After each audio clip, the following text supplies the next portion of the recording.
The pinnacle of psychological manipulation. The thief who stole your entire life plays the role of an innocent victim. Daniel Cross is a classic example of narcissistic megalomania. He deprived his fiancée of all her intellectual abilities and then brainwashed her with the illusion that she was not capable of handling pressure. He used the facade of culinary genius to mask his inner emptiness. Arya's decision to live in invisibility for 3 years as a servant. This shows the lingering effects of a form of psychological trauma that paralyzes willpower. Adrian's arrival wasn't simply a salvation, but a catalyst that forced her to confront her phobia, turning the victim into the hunter in a brutal psychological gamble. So they say revenge is a dish best served cold, right? Well, for Arya Bennett, watching her ex-fiancé snatch her restaurant, her career, her whole identity, that was a full-blown inferno. Fast forward 3 years, and she's basically a ghost in a uniform at some bougie gala, serving snacks to people who've long forgotten her name. Then he shows up. Daniel Cross, cockier than ever and ready to drop a new nuke on her life. But check this out. A new player just entered the server. The man by her side isn't the type to forgive. He's the type to dismantle. The kitchen for this fancy event smelled like expensive herbs and total chaos. Arya Bennett was just going through the motions, building tiny appetizers that cost more than her whole week's paycheck. Some whipped cheese, a fancy jam, a single herb placed just so. It was all a dead, robotic performance. For 2 whole years, the woman couldn't even taste her own food. Suddenly, her boss Marcus pops in, all sweaty and stressed, yelling, "Arya, those apps need to be out there 5 minutes ago." The big boss, Mr. Voss, expects 0 mistakes. Like she wasn't already a robot of perfection, she didn't even look up. Her hands moved with the muscle memory of someone who used to have dreams, who once believed hard work beat dirty money. That was before Daniel, of course. Marcus hesitated. "Hey, about tonight." "I know," she cut him off, her voice totally flat. "It's a big deal. Powerful people don't mess up. That's not what I—" He sighed, giving up. "Whatever, just be careful." She tuned him out. Marcus was always anxious. Her job was just to make food that looked good for Instagram before getting tossed. She grabbed the tray and headed for the elevator. The Karela Hotel's ballroom was an absolute monument to overkill. We're talking crystal chandeliers, ice sculptures, the works. Rich women in car-priced dresses fake laughed while their husbands in custom suits made deals that would ruin someone by morning. Arya had mastered the art of being invisible in these places. She was halfway across the room when she heard it. "Daniel Cross is here." The tray in her hands shook just a tiny bit, messing up one perfect appetizer. No way. They said he was launching his 3rd joint next month. The New York Times once called him a visionary. Yeah, right. That word was like acid in her brain. Arya got a grip and kept moving. She dropped off the tray, turned to go back to the kitchen, and that's when she saw him. Daniel Cross, standing near the entrance, practically glowing with his own success. He was always handsome, but 3 years of winning had made him sharper, harder, more untouchable. The girl next to him looked about 25, all blonde hair and perfect posture. She laughed at something he said, and Arya remembered that exact sound, from back when she was naive enough to believe his promises. The air in the room got thin, fast. She tried to duck into a service hallway, but her body just wouldn't move. She was frozen, watching the guy who destroyed her life breeze past like she wasn't even there, which to him she wasn't. "Miss Bennett." The voice behind her was low and powerful, the kind of voice that doesn't ask for your attention, it takes it. Arya spun around. Adrian Voss was standing 3 feet away holding a glass of scotch he hadn't touched. He was tall, maybe 6'2", with dark hair and intense gray eyes that missed nothing. His suit probably cost more than her old 6-month salary. This was, for all intents and purposes, her boss. The event company was just one of 12 businesses he owned, and she'd only ever seen him 3 times in 2 years. Every single time he stared at her with the same unnerving focus he had right now. "Mr. Boss," she said, trying to sound professional, pretending the world wasn't ending. "Is there a problem with the service?" "No." He took one step closer. "But there's a problem with you." "I'm fine. You're not." His eyes flicked past her, landing right on Daniel. "You two have a history." It wasn't a question, it was a fact. Her throat closed up. "I should get back to the kitchen. You will stay." "Why?" The word ripped out of her, way louder than she meant it to. "So I can watch him celebrate stealing my entire life?" "I don't think so." Adrian's face was a stone mask, but something flickered in his eyes. Maybe pity, maybe a plan. "He didn't just take your restaurant, did he?" A bitter, sharp laugh escaped her. "You did your homework. I'm always prepared." He handed his untouched drink to a passing server. 3 years ago, you were the next big thing, top of your class and engaged to Daniel Cross. You two designed the menu that made Ember famous, the restaurant that built his entire career. Stop! You signed the company over to him as a sign of trust. And 2 weeks before opening night, he dumped you, kept the restaurant, and erased you from the story. I said stop. Adrian just tilted his head. He stole your recipes, your dream, your future, and when you sued, his family's lawyers buried you so deep, no decent restaurant would touch you. So you disappeared into catering, where nobody asks about your past. Arya's hands were clenched into fists. What's the point of this? Because tonight he's planning to humiliate you all over again. The air around them felt like it dropped 10 degrees. What? Adrian nodded toward the other side of the room. See that reporter from Taste magazine? Daniel personally invited her here to watch this, and he made sure she knows you're working as a waitress. Arya's vision started to swim. You're making that up. I don't make things up. I strategize. He pulled out a phone and showed her the screen. It was an email chain. Subject: narrative angle from business partner to service staff. She read the first line and felt all the air get punched out of her chest. Thought you'd appreciate the narrative symmetry. My former fiancé, Arya Bennett, will be circulating with canapes tonight. The rest of the words just blurred together. He's going to make a speech tonight, Adrian said calmly, about how some people are born to lead and others are born to serve. The reporter will eat it up.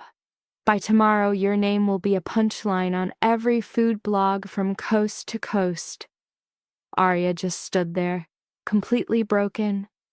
3 years she'd spent crawling out of the wreckage, and he was going to burn it all down again just because he could. Why are you telling me this? She whispered. Adrian was quiet for a long moment.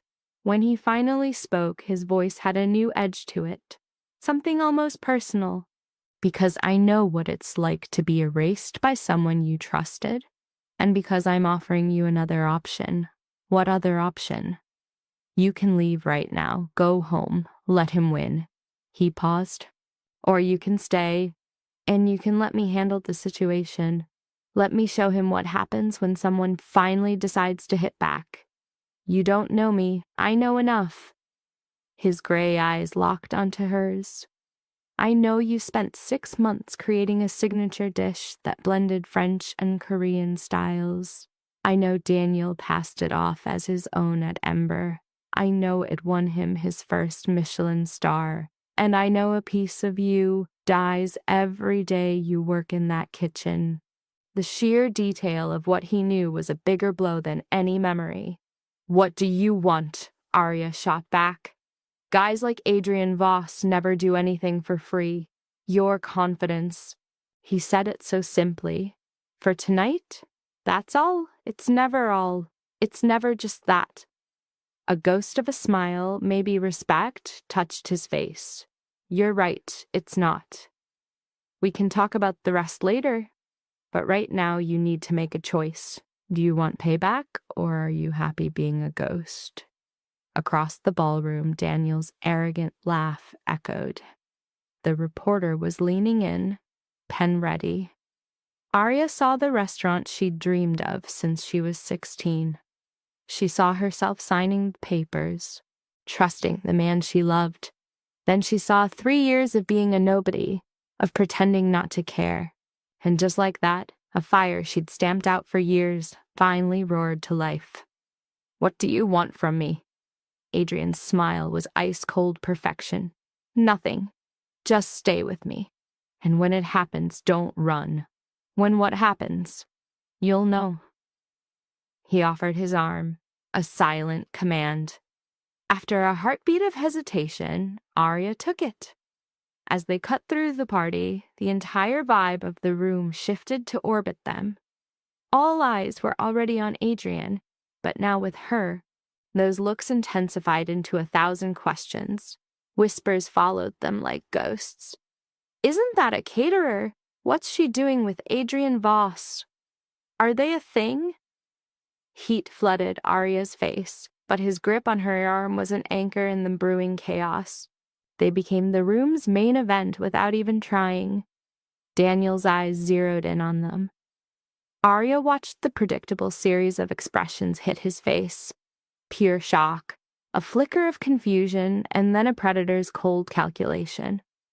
He excused himself and stalked toward them with the confidence of a guy who's never been told no. Arya. His smile was a hollow piece of architecture. I barely recognized you. You look... His eyes did a slow, insulting crawl down her plain dress. Well, very much like yourself. The woman she used to be would have shattered from that one simple jab. The ghost of her former self would have apologized for breathing his air. But this new version, hardened by Adrian's vibe, hit him with her own sharp smile. Daniel, still using expensive suits to cover for a lack of personality, I see. A muscle in his jaw jumped. Still bitter. Not bitter, just observant. She could feel Adrian's presence, a solid wall at her back. How's the restaurant? Still cashing in on my recipes. Our work? He sneered, trying to rewrite history. Ember was a team effort. No, I was the genius. You just got good at signing my name on the checks. His neck flushed red as a reporter, sensing drama, drifted over. You signed the deal, Arya. You bailed because you couldn't take the heat. You never had the guts for real pressure, he announced, his voice getting louder for the audience.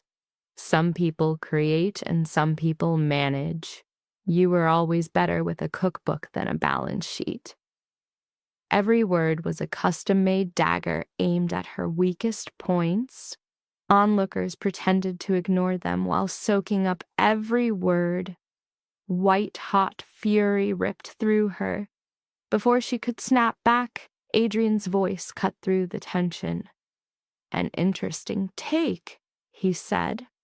Tell me, Mr. Cross, does that explain why you keep hiring consultants? A desperate move to replicate a simple creator's talent?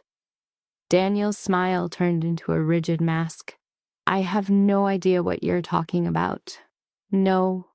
Adrian held up a phone, its screen a bright rectangle of doom in the dim room. These invoices say otherwise. 3 different firms in 2 years. Each one paid to find that magic you seem to have lost. All the color drained from Daniel's face. How did you get those? That's confidential. Nothing stays confidential forever. Adrian's tone was like a surgeon's, dissecting him with devastating facts. I was considering an investment in Ember. My background checks are extremely thorough. The reporter's pen was flying. Daniel's voice dropped to a venomous hiss. You had no right. As a potential investor, Adrian shot back, his eyes cold. I had every right. That smile was a wolf showing its teeth. However, after my review, I've decided to pass. A business built on a stolen legacy has a weak foundation. It's not a matter of if it will collapse, but when. You son of a bitch. It's just good business. The word landed like a death sentence. You are one bad press release away from losing your expansion funding. It would be a real shame if these invoices ended up at a place like Taste Magazine. Think of the headline, "The Celebrity Chef Who Lost His Midas Touch." A dead silence fell around them. Daniel's eyes locked on Arya, and for the first time in 3 years, she saw something other than his usual arrogance. It was fear. This is not over, he hissed under his breath. You are right, Adrian agreed softly. It is not. And then he moved, pulling her in and bringing his mouth down on hers. The kiss wasn't sweet. It was a statement, a public brand of ownership. One hand locked on her back while the other cupped her jaw, claiming her in front of the same high society that had tossed her aside. Her mind went blank, then exploded. She kissed him back, an impulse fueled by shock, fury, and the wild feeling of being championed. When he pulled away, the entire ballroom was frozen in absolute silence. Daniel stood there like a statue of public humiliation. The reporter looked like she'd just won the lottery, but Adrian only had eyes for Arya, looking at her like he'd just acquired a masterpiece. Shall we? He murmured. Arya could only manage a small nod, her voice gone. He led her to the dance floor, and they fell into a waltz, as if they'd done it 1,000 times. His hand was a solid warmth at her waist. You kissed me, she whispered, stunned. I did. Why? Because he needed to understand that you are no longer his to break. Adrian's gray eyes held hers. And you needed to remember that you are someone's cause, not their casualty. I never asked you to do that. I know. As they turned, she saw Daniel making a quick exit from the gala. The reporter was already on her phone, breaking the story that would be all over the city by morning. You destroyed him, Arya breathed. No, I exposed him, Adrian corrected, his grip tightening. Destroying him is the next step. The darkness in his voice made her look up. What is that supposed to mean? It means tonight was just the opening argument. If you really want to take back what he stole from you, this was only the beginning. I don't get it. You will. The music swelled and then ended. Adrian released her but kept her hand. My downtown office, 10 a.m. tomorrow. I will show you what happens when you finally fight a real war. And why should I trust you?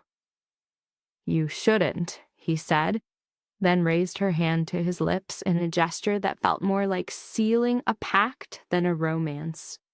But you will, because you're sick of being afraid, and because the genius chef you're meant to be is still inside, screaming to get out.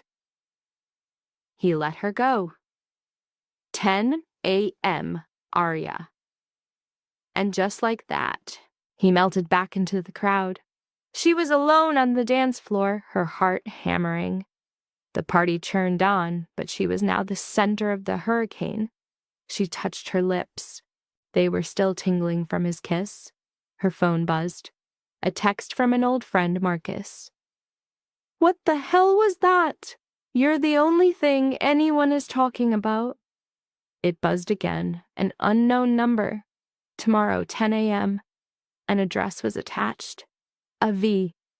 The old Arya would have run, tried to forget the night, and pegged Adrian Voss as a danger bigger than Daniel, but 3 years of being a ghost had hollowed her out.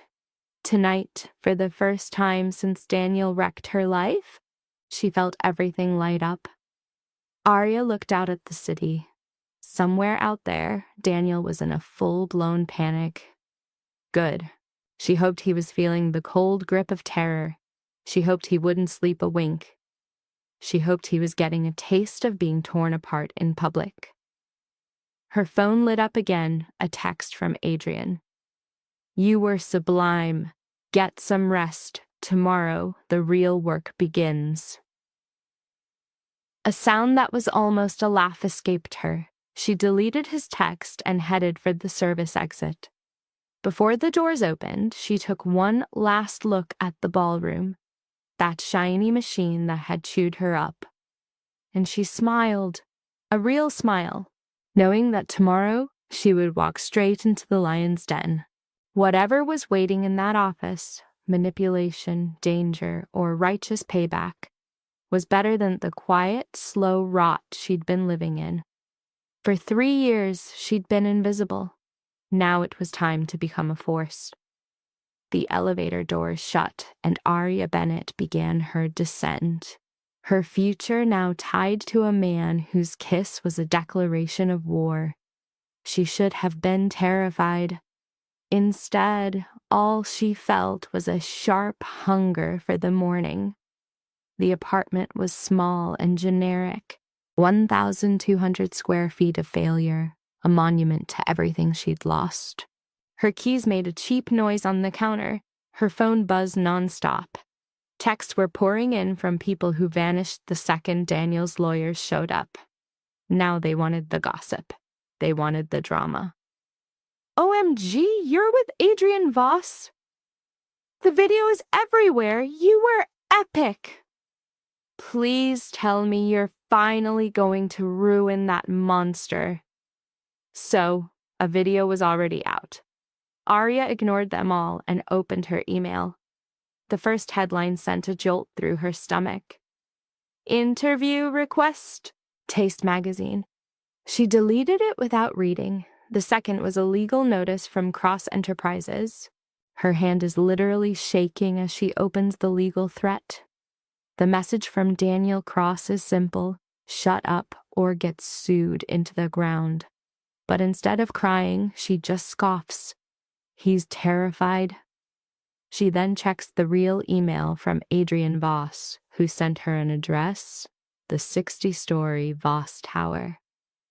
Oh, she's not hungry for food. She's starving for vengeance. After years of being played, our girl finally has a clear target.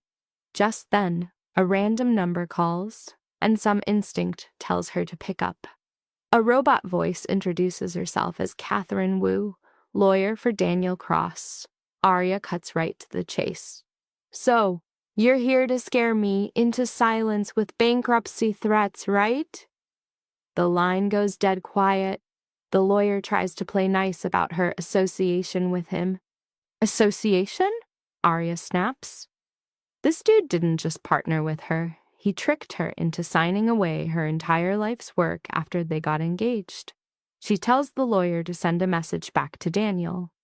Her silent era is officially over. And Adrian Voss? He doesn't make threats, he makes moves. Tonight was just the warm-up act. She hangs up, shaking like a leaf. Adrenaline and anxiety are a brutal mix. Her phone rings again, but she sends it to voicemail. It's time. For 3 years, she's had a box sealed up, and now she tears it open. Inside are notebooks filled with her original recipes and concepts, the entire blueprint for Ember. This was the proof of how badly Daniel had ripped her off, the very soul of the restaurant he stole. That one signature dish that won him a Michelin star? It took her 6 months to create. Daniel lied and said he got the idea on a trip to Seoul, a city he's never even been to. Another famous dessert was her grandmother's recipe, which he claimed came from his own mom, a woman who can't even boil water. It was lie after lie. Reading this, her rage turns into a cold, hard plan. If Adrian Voss is handing her a gun, she's going to fire it. She'll use his money, his connections, his terrifying calm. But make no mistake, this war is hers and hers alone.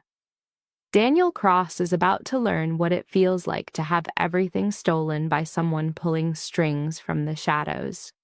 Sleep is a joke.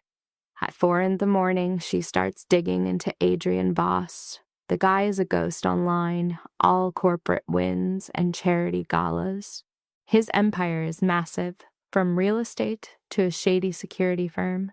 But there are huge gaps in his history, years where he just disappears.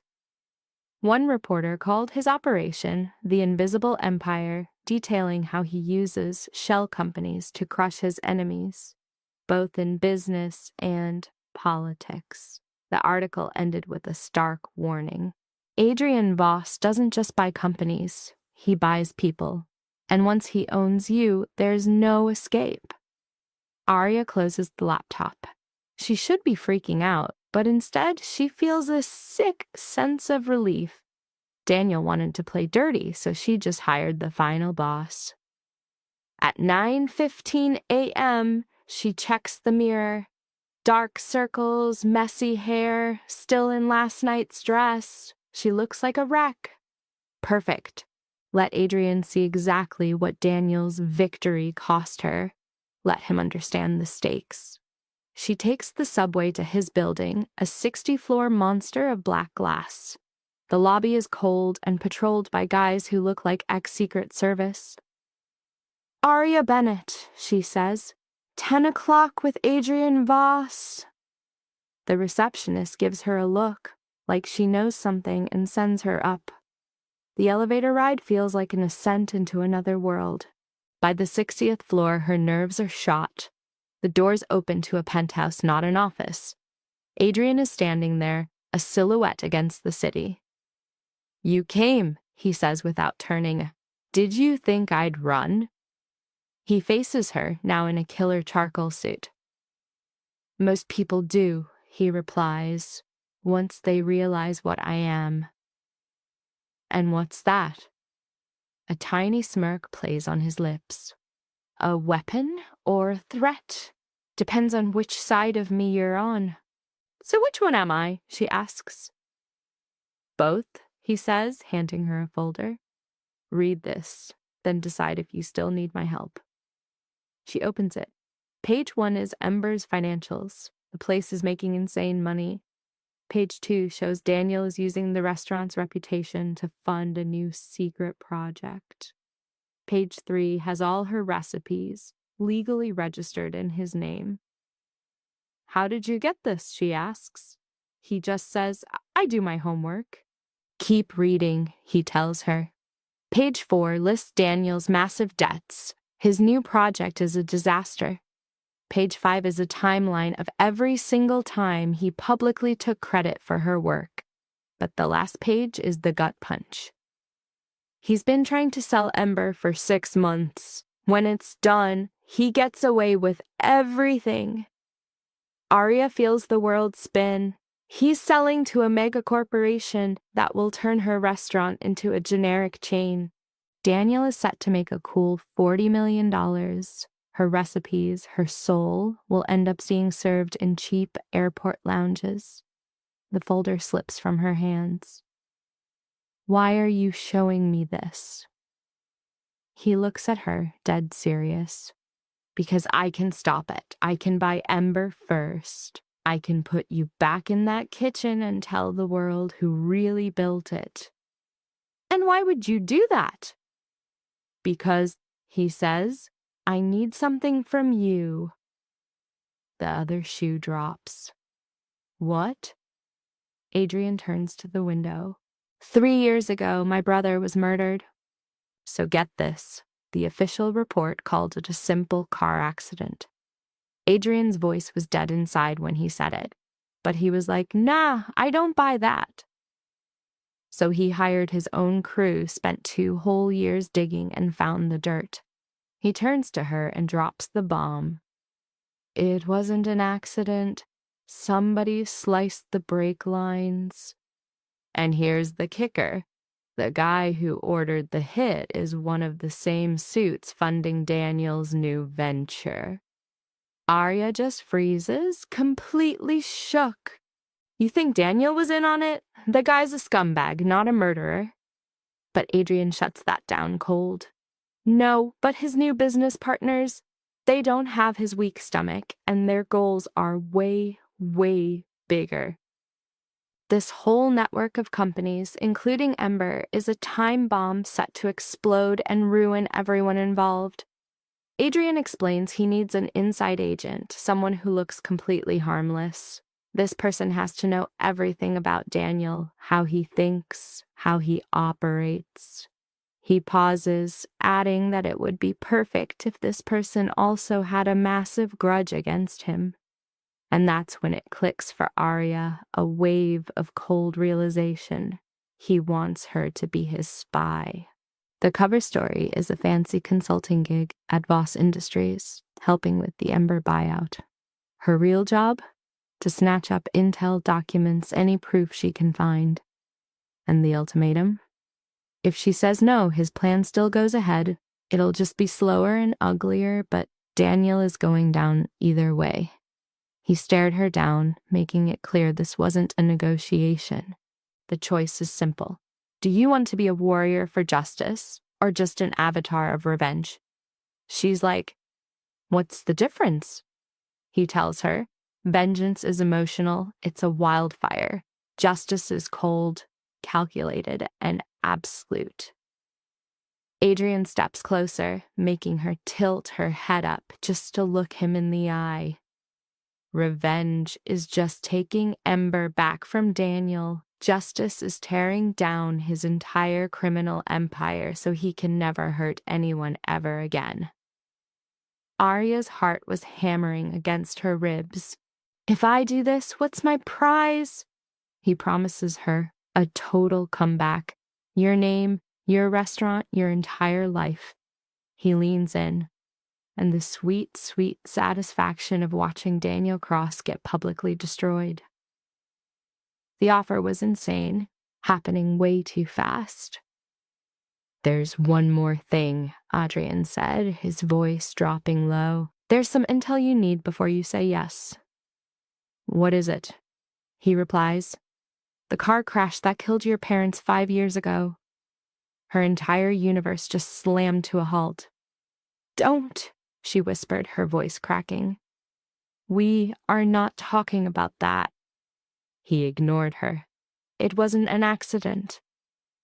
The ground might as well have disappeared beneath her feet. Arya couldn't breathe. Her mind was shattering. Her parents, the crash, the official story that blamed it on a mistake, the endless grief that choked her for months. "You're lying." Adrian's face softened with something that looked like pity. "I wish I were. Same crew, same playbook. Your parents were investigating some shady finances at their restaurant. They found proof, said they were going public, and were dead in 3 days." She just whispered, "No. I have the original case files, the forensics they buried, and the witness statements they were forced to give.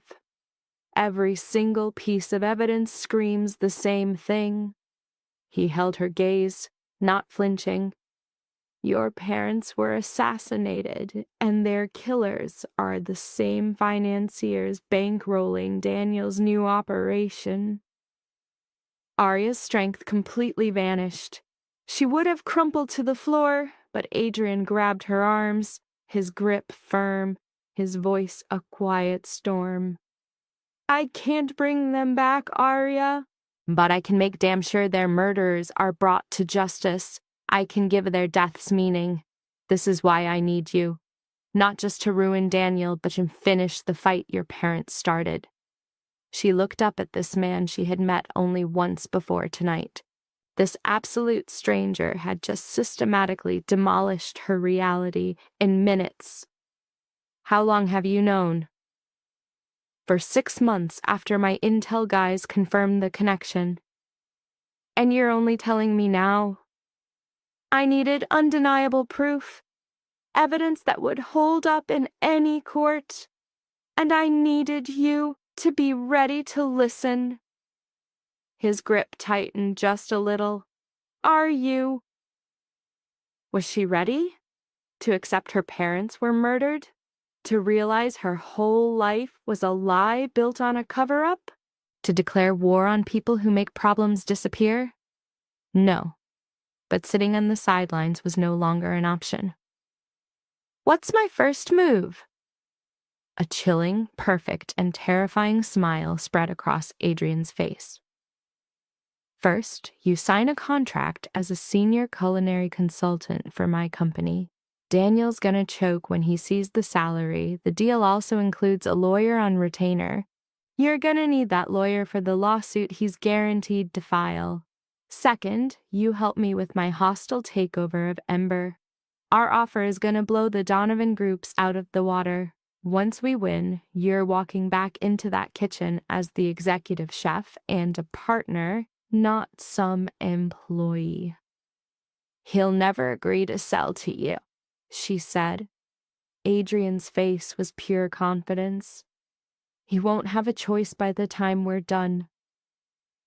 Arya pulled away from him, walking over to the massive window to look down at the city lights. Down there, Daniel was probably already scheming, calling his lawyers and money men to try and clean up last night's mess. And the men who killed her parents were down there too, powerful, untouchable, and free. She saw her mother's smile in her mind, heard her father's laugh, and remembered the dreams they had for their little restaurant. She thought about 3 years of just letting it go, of letting Daniel win because fighting back seemed impossible. She thought about last night's kiss, the way Adrian looked at her like she was something valuable, something worth fighting for. Her mind was made up. I want all the terms in writing, the money, the partnership, all of it. Of course. And I want you to promise me that when this is over, Daniel isn't just broke. I want him to understand down to his bones what he took from me and the price he paid for it. I give you my word. She turned, meeting his intense stare. Then I'm in. Adrian's smile got wider. Excellent. We've got a meeting with Daniel's backers tomorrow morning where you will explain to them how their entire investment is built on a lie. They won't believe me.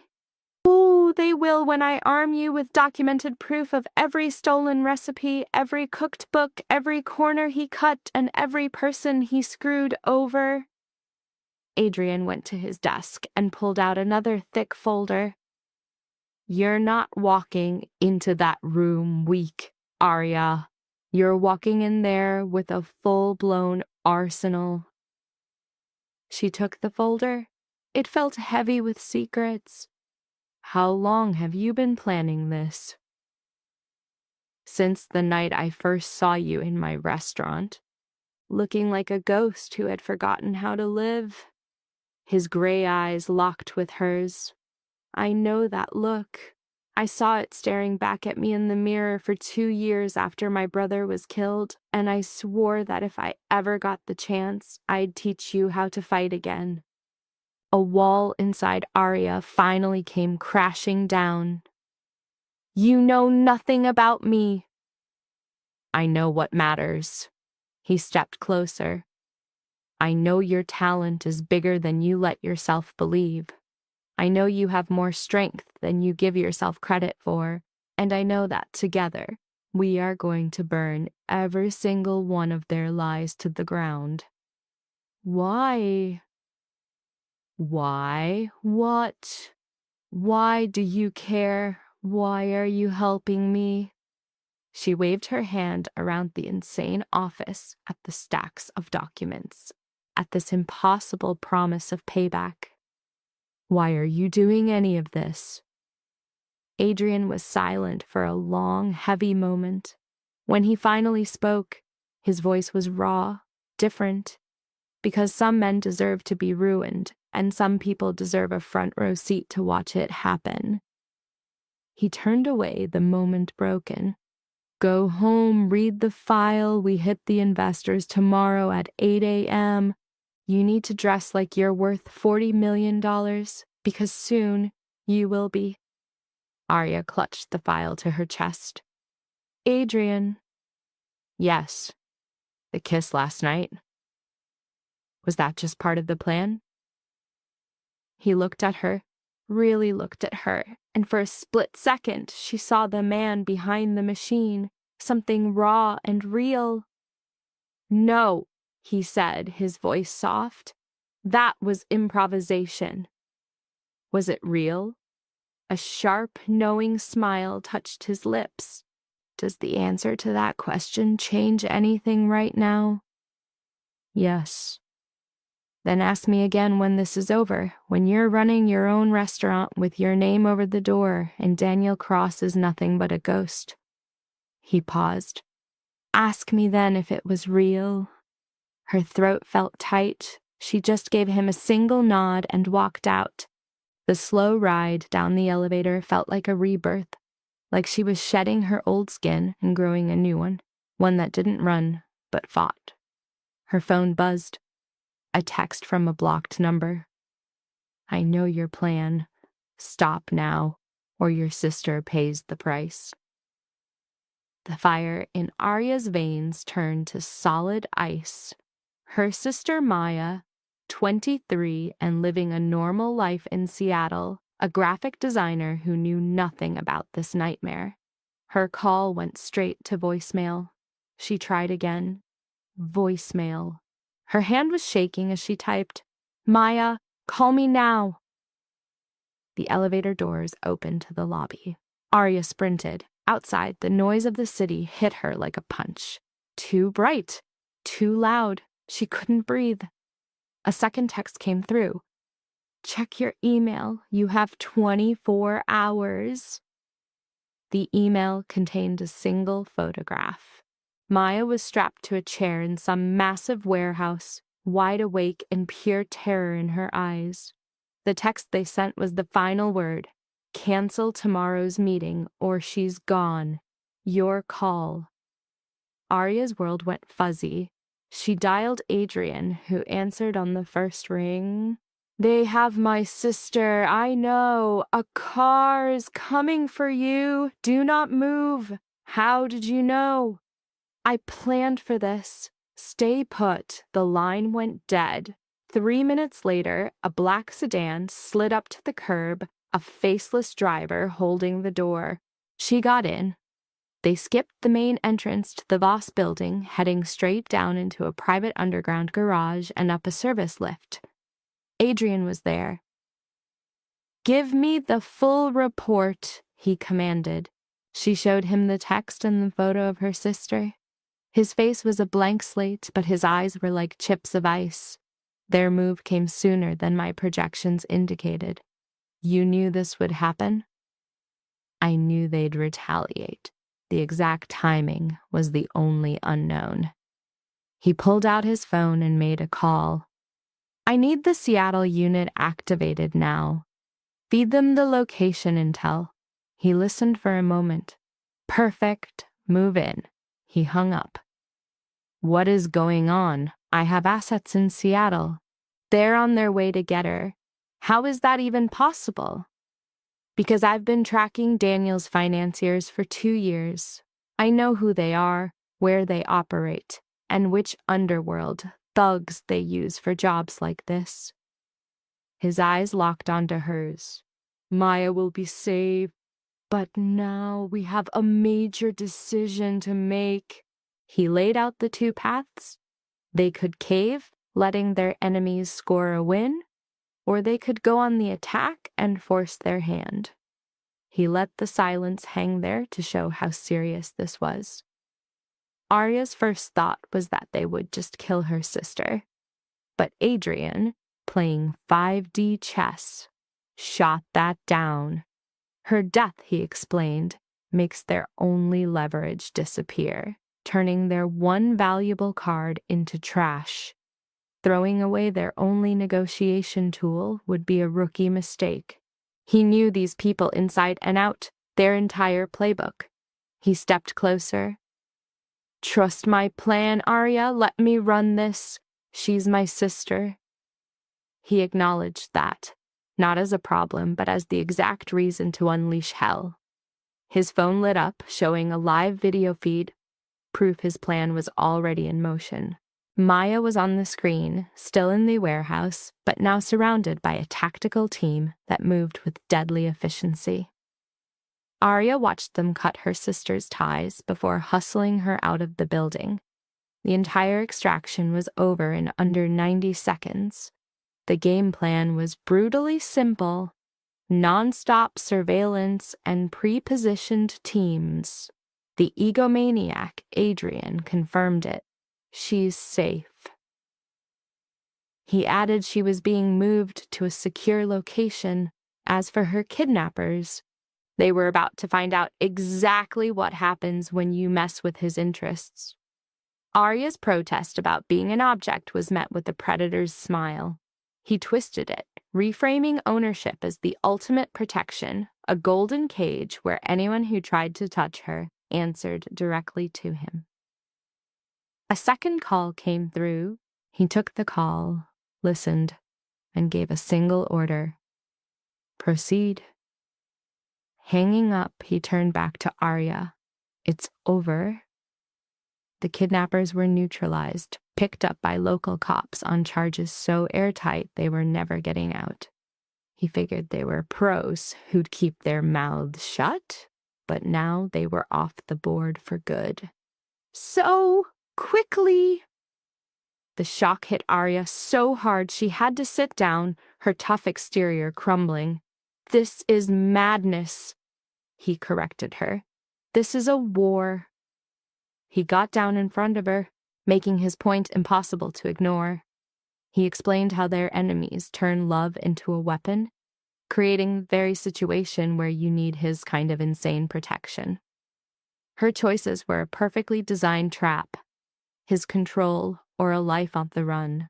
She chose to stick with their original plan, a pure act of defiance against the fear tactics.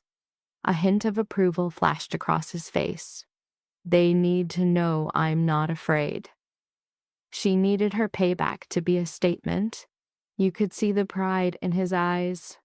"Excellent. We will give them a war they won't forget." He offered her his hand, a clear move to take control. He then told her where she'd be staying tonight, framing it as a security measure that wasn't up for discussion. Seeing her sister again was a privilege she had to earn. "You will see her after she is secure." He declared his way of operating was superior to Daniel's. She took his hand. He used her hand to pull her to her feet. She whispered her thanks. His reply was basically a threat. "Save your thanks." His grip tightened, adding force to his words.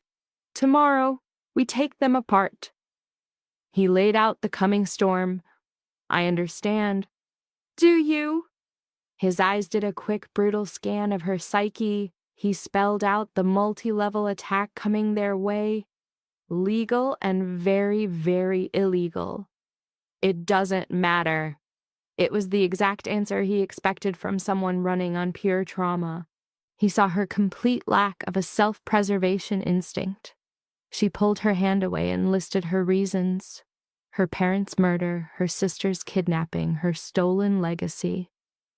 "I am past caring what becomes of me." He smiled, a sharp, unsettling look of approval. With that, he officially brought her into his world. "Welcome to the war, Arya Bennett. We will make them regret everything." He led her to a high-security suite. In this fancy prison overlooking the city, she felt something that might have been hope. The feeling was a dangerous illusion, a twisted side effect of her trauma. Her mind was made up. She would go to the meeting. She would expose Daniel's scam and the truth about her parents' murder. She was ready for the fallout. Her fate now tied to Adrian Voss, a man defined by a pathological need to never lose. The guest suite, with its massive windows, made her feel dizzy, like she was floating high above the city streets. All the luxury was just background noise. Her only focus was calling her sister, Maya. After 5 rings, her sister's voice, thin and shaky from the ordeal, finally answered. Arya. The relief that hit her was so intense it nearly buckled her knees. Are you hurt? Her sister said she was okay, though she sounded totally lost. Maya's voice cracked as she talked about armed men just showing up inside her apartment. Her sister said they were holding real guns before a second team stormed in, turning everything into a terrifying mess. It was like something from a movie. A massive wave of guilt washed over Arya. Why are you apologizing? Maya's questions got sharper, connecting the whole violent mess directly to Daniel. Arya's answer was cagey. It is a complicated situation. Her sister demanded answers, reminding her of the absolute terror she just went through. She was right. Arya felt sick to her stomach for dragging her sister into this war. She promised her she was safe now, saying she trusted the people protecting her.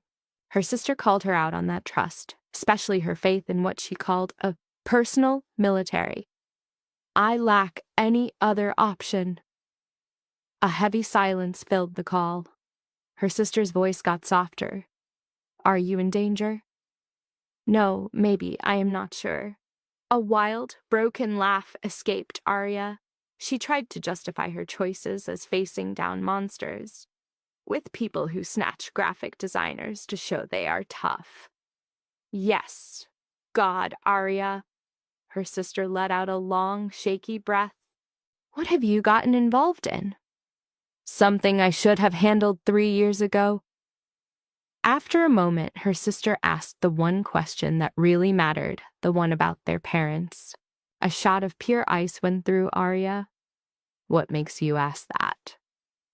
Her sister explained her logic, saying Arya's voice had the same empty sound it did after their parents died. She said Arya was barely keeping herself together. Then she dropped the bombshell. The leader of the rescue team had used their parents' names as a code to get her to cooperate. Adrian had used their memory as a tool. The truth finally came out. Their accident was no accident. The words just hung there in the air. What? They were murdered. She connected the hit to the same group that had just grabbed Maya. Her sister's breathing hitched. You are not joking. I wish I were. She admitted she'd only known for about 12 hours. And you are going after them by yourself? Not by myself. I have support. The man with the private military. His name is Adrian Voss. A hysterical laugh burst from her sister, Maya. My sister is partnering with the billionaire vigilante to avenge our parents' assassination. Arya had to admit how completely nuts the story was. I realize it sounds mad. It sounds like a terrible film, but I trust you. Maya's voice got stronger, her faith grounded in knowing her sister's character. Arya's own composure was starting to crack. I am so sorry. Her sister cut her off, refusing to let her take the blame. I am safe now, so tell me what support you require from me. I require you to remain exactly where you are. Arya basically begged her sister to chill out with Adrian's security team. We're talking days, maybe even weeks of lockdown. But her sister was not about to live her life in some panic room. Maya's voice went ice cold with the new mission. You finish this, Arya, whatever it takes. She made her sister swear a blood oath to make them regret everything. I will swear it. I swear. They chatted about random stuff for a minute, trying to pretend their world wasn't exploding. The second the call ended, Arya let the facade drop and the emotional hurricane hit full force. The sheer gravity of the situation hit her like a physical blow. Grief she'd buried for 5 years erupted and mixed with a deadly, focused rage. Her parents weren't some random tragedy. They were a hit. The whole story she told herself about an accident just vanished, revealing the stone-cold truth of a planned execution. The people behind this literally put her parents on a kill list. The anger that followed was clean, sharp, and it sharpened her focus for the meeting into a weapon. She was about to blow their world apart, and if they dared to threaten her, they'd find out what happens when you corner someone who has already lost it all. A sharp knock at the door ripped her out of her thoughts. It was Adrian, looking drained in that way only people who manage human disasters for a living can. Maya is secure, he said, explaining she was moved to a safe house. She's staying put until this is over. Thank you. He waved it off, acting like it was his screw-up in the first place. I should have known they'd make a play for her. How could you have possibly known that? Because, he said flatly, it's the exact move I would have made. He was basically admitting his enemies thought just like him. Family is always the weakest link. That's a pretty bleak way to see the world. It's the right way. He looked at her like a lab specimen, checking her mental state. You need to rest. He warned her the next day was going to be a total mind bender. Sleep isn't happening for me. So he gave her a new task. Then memorize the files. He told her to learn every single detail to make her case bulletproof. I will be. He wasn't convinced, pointing out that wanting revenge and being able to get it are two different things. You're about to walk in there and nuke Daniel's entire reality. Then he laid out the fallout, the media circus, the public humiliation. Are you really ready for all that? Yes. And everything that comes next. She stood up and met his gaze, no hesitation at all. Her answer was razor sharp, like someone trained for head games. Adrian's face flickered. He totally recognized the signs of major trauma. Fine, be ready, we're wheels up at 7. As he was about to bounce, Arya's voice cut him off, demanding to know his real stake in this game. The silence was heavy. Then he confessed something huge. 3 years ago, I saw you. You were so shattered you'd forgotten who you were. It was a kind of brokenness I knew all too well. Like looking in a mirror after my brother was killed. He didn't even blink. I couldn't do a damn thing to change what happened to my brother. Maybe I can change what happens to you. This calculated confession was way more powerful than any threat. I'm not some project for you to find peace. I get it. You're a strategic asset, and tomorrow you're getting your armor back. And then he was gone. In the silence, Arya felt something inside her shift. A cold, hungry predator woke up, made for this exact moment. The person known as Arya Bennett was officially offline. She dove into the files Adrian gave her, soaking up every lie Daniel built his fake empire on. By sunrise, she was a loaded weapon. The boardroom was a fishbowl of glass and steel, designed so no one could hide. 8 suits were sitting at a table that cost more than a house. At the head was Daniel, looking like a king in his expensive suit. He had zero idea they were coming. Adrian walked in first, with Arya right behind him like a storm cloud. Her suit, bought with the kind of speed only stupid money can buy, was perfect. It was dark gray armor made to demand respect. The blood drained right out of Daniel's face when he saw her. What the hell is she doing here?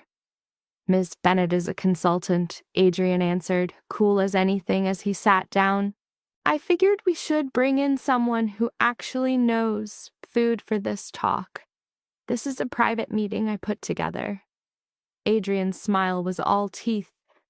When you're asking for $40 million, I decide who's in the room. Sit down, Daniel. Using his first name like that made a muscle in Daniel's jaw jump, but he sat. The investors watched the whole power play like it was a TV show. Gentlemen, Adrian began, tapping a tablet. Thanks for your time. I want to talk about the Ember deal before you close with Donovan. We have a solid commitment to Donovan, said some dude named Harrison Wu. Adrian's file on this guy screamed ex-politician with a massive gambling problem. A commitment isn't a signed contract, and my offer is $10 million higher than theirs. That got their attention. Daniel leaned in. You can't be serious. I am always serious about business, Daniel. You, of all people, should know that. Adrian threw an image onto the big screen. But before we talk cash, we've got some major foundational problems with Ember. What problems? Asked a board member, Victoria Chen, a woman known for being a total shark. Intellectual property problems, he said, specifically about where the signature menu really came from. Under the table, Daniel's hands balled into fists. This is ridiculous. Is it? Adrian nodded to Arya. Ms. Bennet, if you would. It was showtime. Arya stood up. Her hands were rock steady. Her voice was clear and sharp. 3 years ago, I created and perfected the entire menu for Ember. Every single recipe, every method, every flavor profile. Daniel and I were engaged back then, supposedly building a future together. That's ancient history, Daniel snapped, his voice cracking. We were partners. It was a team effort. Not true, Arya said, her eyes scanning the investors. I have the original dated notebooks and digital messages that prove I created every dish, and I'm ready to show you all of it. She held up a tablet prepped by Adrian's team, displaying a perfect image of her handwritten notes. This is the recipe for the Korean short rib that got Ember its Michelin star, made in April of 2019, 6 months before the restaurant even opened. My notes and measurements are right there. The investors leaned in, and this is a video of Daniel on opening night, claiming the dish came from a trip to Seoul, a city his passport proves he's never visited. Red started creeping up his neck. You can't. Here's the miso caramel panna cotta from my grandmother's recipe. Daniel told a magazine his mother taught him that. His mother died when he was 6. Arya was just taking his life apart, one lie at a time. The room was dead silent. Every single dish that makes Ember famous came from my brain and my work. When Daniel broke off our engagement 2 weeks before opening, he kept all of it. He filed copyrights for my recipes under his name while I was dealing with a complete mental collapse. These are serious accusations, Victoria Chen noted, her voice like glass. Can you prove he faked the copyright? I've got something better. I've got the full documented timeline of development. I also have ex-staff ready to swear I was the one and only creator. She stared Daniel down as his tough guy act crumbled into pure panic. I trusted you with the business because I loved you. The love I had for you was the crowbar you used to steal everything I built. It's not that simple. It is exactly that simple. Arya's voice turned into pure steel. You hijacked my life's work, put your name on it, and built a phony empire on top of it while I was working service jobs to pay my rent. Harrison Wu cleared his throat. Mr. Cross is what she's saying true. We were partners. It was a joint project. Then show them your notebooks, Arya shot back. Show them your development logs, your proof of experimentation. Daniel's silence was a confession. You can't because there aren't any. You never created anything. You just got really good at pretending my work was yours. Victoria Chen leveled her eyes at Adrian. You've backed up every last claim. To the letter. I've got a forensic workup of the journals, sworn testimony from food industry titans, and the original corporate docs that name Ms. Bennett as the sole creator. He slid another file across the table. I've also got receipts proving Mr. Cross hired 3 different menu consultants in the last 2 years, all because he couldn't whip up anything that hit Ms. Bennett's level of genius. Daniel shot out of his chair. This is a setup. I'm calling my lawyer. Sit down. Adrian's voice cut like a scalpel. Or I leak the rest of the file. What rest? The creative accounting. The investor cash you've been siphoning off. The expansion jobs that are 3 months behind and a cool $2 million in the red. Adrian's smile was all business, no pleasure. Did you honestly think I'd drop a $40 million offer without running a deep background check? Daniel just folded into his seat, looking totally crushed. Harrison Wu and the suits just stared at each other grimly. Mr. Voss, what's your play exactly? It's straightforward. I take over Ember. Ms. Bennett gets named executive chef and becomes a full partner. Mr. Cross gets a payout at fair market value for his manager role, a number way under $4 million once you factor in the fraud. And he signs a rock-solid NDA giving up all rights to her creations. That is nuts, Daniel seethed. I built that place. You managed it, Arya cut in, her voice low but unbreakable. There's a big difference. You're a wizard with business, Daniel, with marketing and with mind games. But you are not a creative. You never have been. The weight of her words hung in the air, absolute. If your story is true, that Mr. Cross orchestrated this whole scam, why did you sit on it for 3 years? His family's legal army drowned me in lawsuits I had 0 chance of fighting. I was a wreck, flat broke, and totally on my own. Arya's voice was a monotone of pure devastation. But I'm not on my own anymore, and I will not let him do this again. She locked her eyes on Daniel. Your little move at the gala was designed to erase me, to make me a ghost.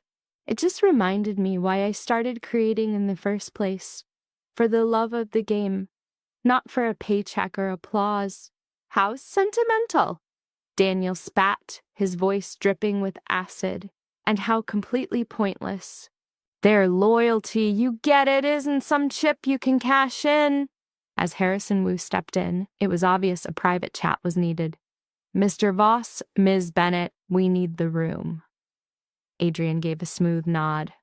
By all means, the floor is yours. He and Arya stepped into the dead silence of the hall. A perfect takedown was Adrian's verdict. As the adrenaline from the fight faded, a tremor started in Arya's hands. I can't tell if you're for real. 100%. Your performance was a masterclass in control, just what the script required. His eyes held a look that could kill perfect. Because fear is gasoline, it fuels unforced mistakes. Adrian glanced at his watch. They'll need 20 minutes, 30 at the absolute outside. They're going to fold. Daniel's backstabbing makes him a massive weak spot. Your confidence is off the charts. It's been earned. This whole operation was kicked off 6 months ago. He gave her a hard look. What's your headspace right now? Arya did a quick mental check. Utter terror, a feeling of freedom, pure rage, and the first spark of power, the perfect psychological mix then. A notification on his phone broke the spell. You'll have to excuse me. He moved away, his voice dropping to a quiet murmur. Arya braced herself against the wall. She'd just ripped Daniel's empire apart, taking back her legacy. But the win felt hollow. It didn't feel like an end, but just the beginning. She knew a basic fact, one she'd grasped since Adrian first sketched out the battlefield. His enemies weren't the type to just give up. Retaliation was guaranteed. Adrian returned, his face a perfect mask of neutrality. There's a new piece on the board. Spell it out. The investors hired some dangerous new muscle, a guy with a psychotic hatred for losing. His name? Marcus Vance, of the Donovan Group. My intel also confirms he set up the accident that killed your parents. The very walls of the hallway seemed to bend around her. Explain. Your parents were digging into some sketchy bookkeeping at a club they were running, which we now know was a Donovan front company. They stumbled onto proof of his money laundering. They became a direct threat, and 3 days later, they were taken out. A steel clamp squeezed her chest, choking off her air. You knew about this? It was a solid theory, but I had no hard proof until this morning's intel dump. Adrian's tone was clinically detached. Marcus Vance has used places like that to wash his cash for years. Ember was his next target, so he was the real force behind Daniel and your reason for getting involved. Correct. What's our next move? Adrian's phone buzzed. He read the text, his expression hardening into pure ice. Copy that. Begin containment protocol. He ended the call and turned back to Arya. We are now shifting to phase 2, making sure Marcus Vance understands that making you a target was a career-ending mistake. Before she could absorb that, the conference room door swung open. Harrison Wu came out. Mr. Voss, we're willing to make a deal, but we need guarantees. They'll be given, but first, there are some hard truths you need to face. Adrian's smile was charming, but it had the chill of a blade. The man you've just brought on board, Marcus Vance, is the target of a federal money laundering probe. I have the files, the testimony, all of it. The color drained from Wu's face. It is a fact. Continuing your deal with Donovan makes you accessories to the crime. Adrian's smile never faltered. My offer, on the other hand, comes with complete immunity from prosecution.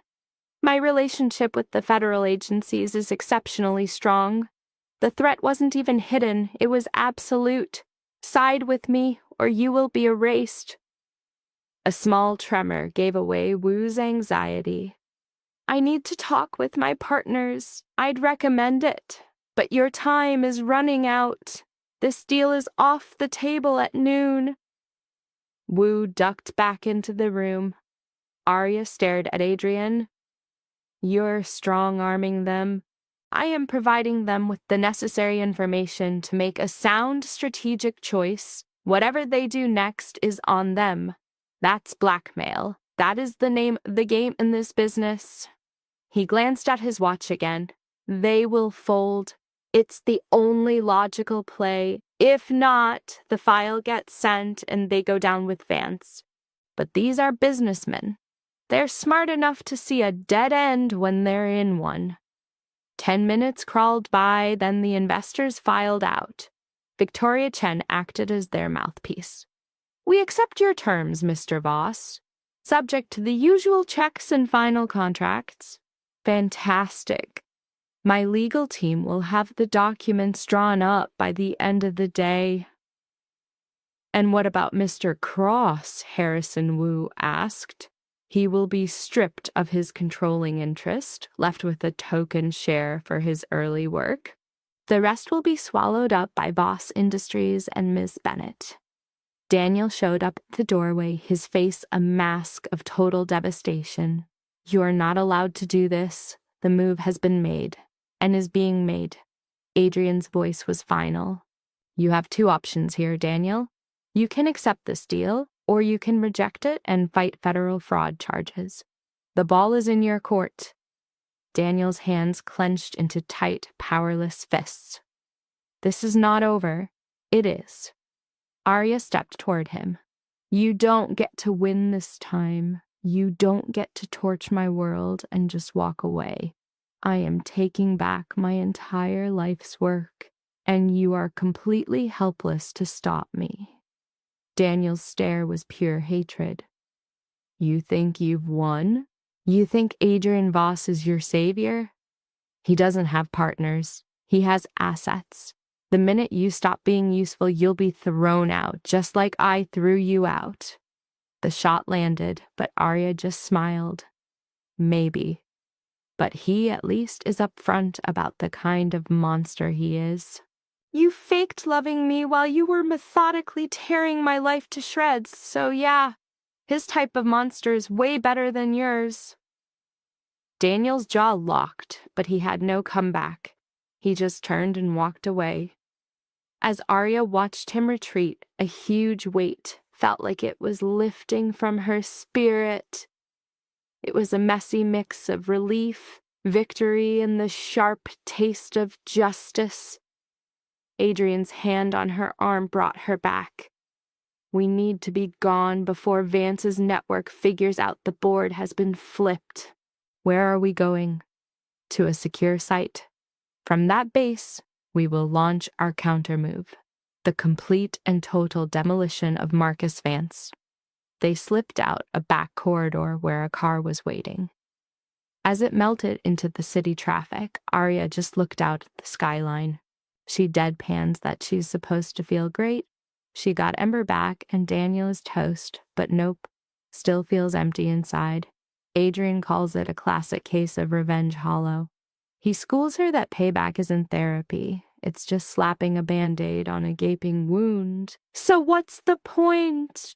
The point is you're not the victim anymore. You're not running. You're running the whole show now. He locks eyes with her. The point is tomorrow you walk into your kingdom and build something way better than what Daniel wrecked. But Vance, he's a whole other level of messed up. A final boss type of problem that needs to be deleted for good. DS-11. You want to know what terminal means? It means Maya got yoinked to a secret safe house. It means you're glued to my security detail until this is over. Terminal enough that his phone starts buzzing like crazy. He answers, and his whole vibe shifts to DEFCON 1. When? How many of them?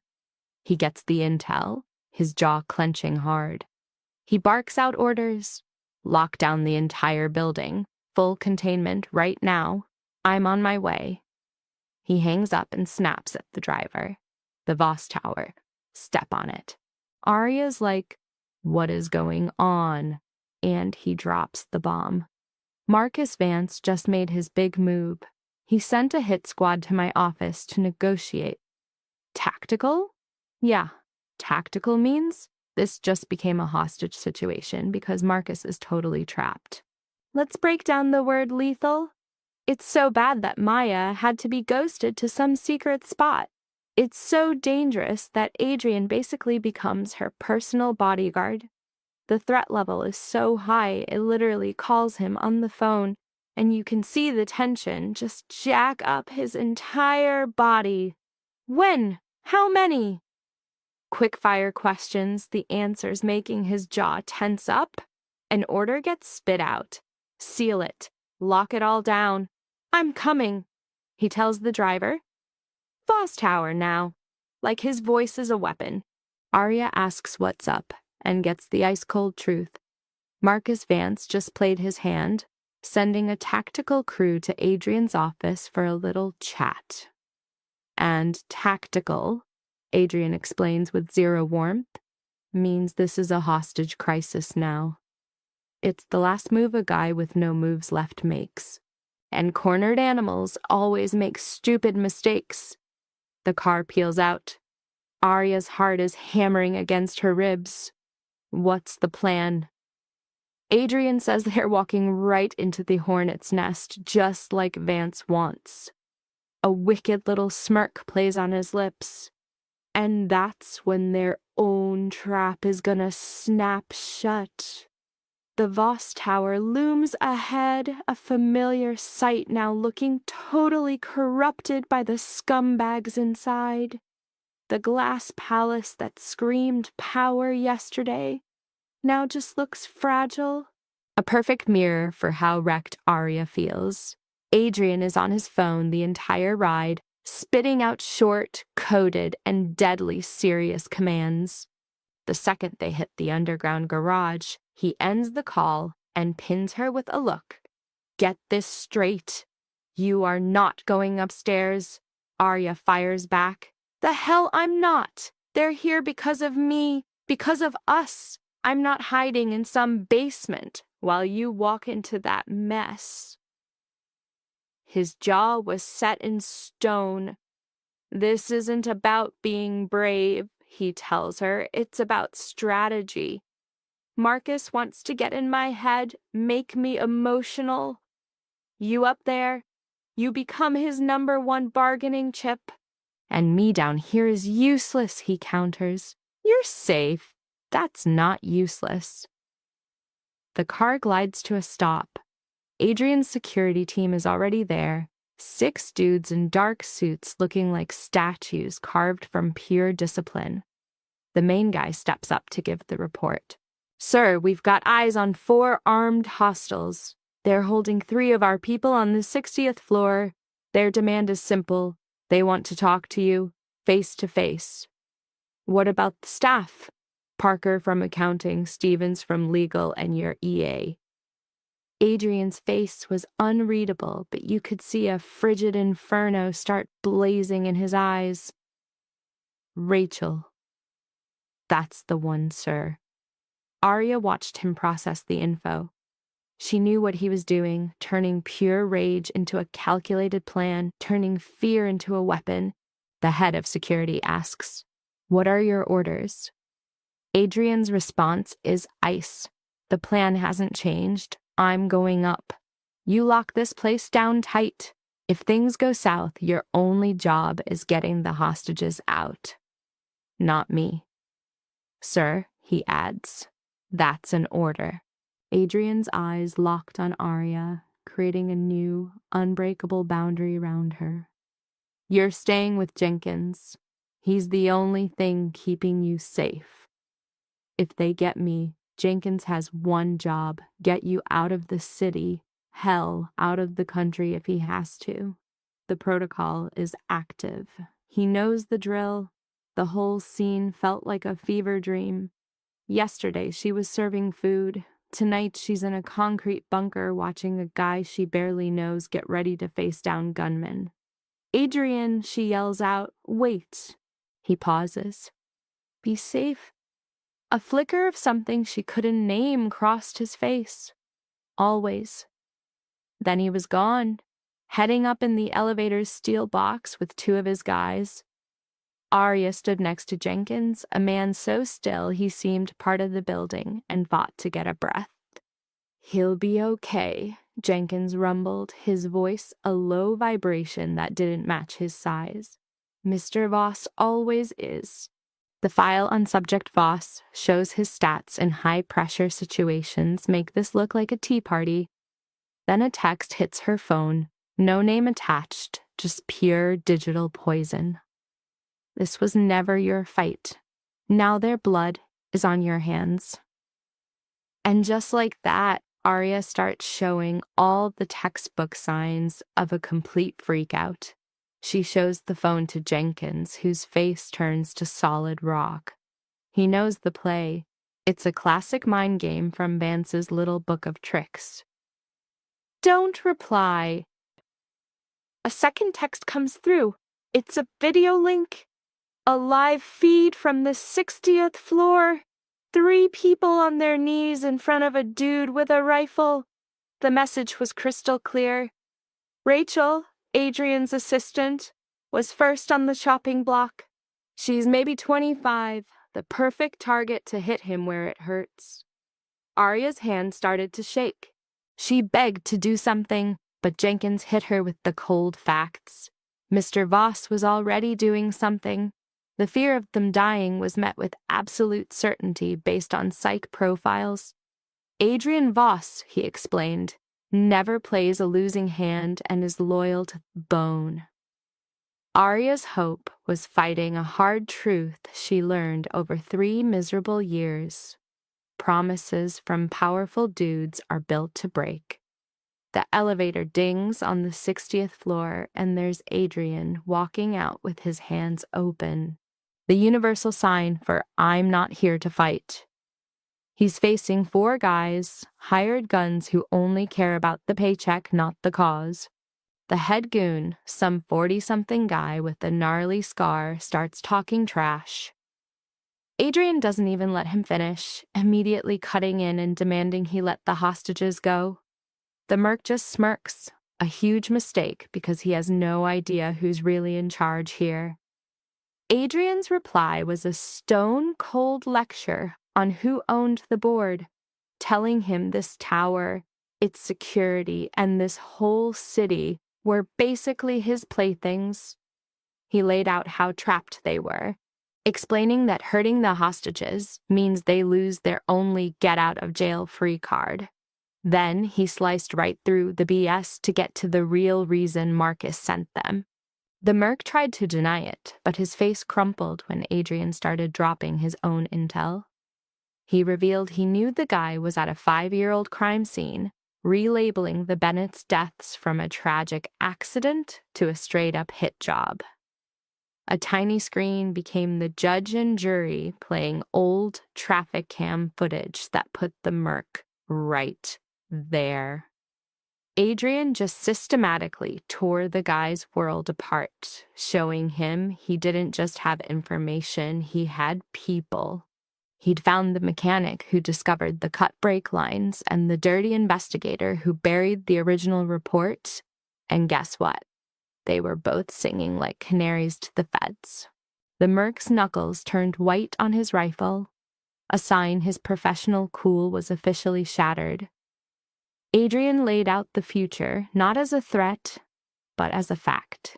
He gave them 2 choices. They could fight and get put down like dogs, or they could surrender before the charges get bumped up to capital murder.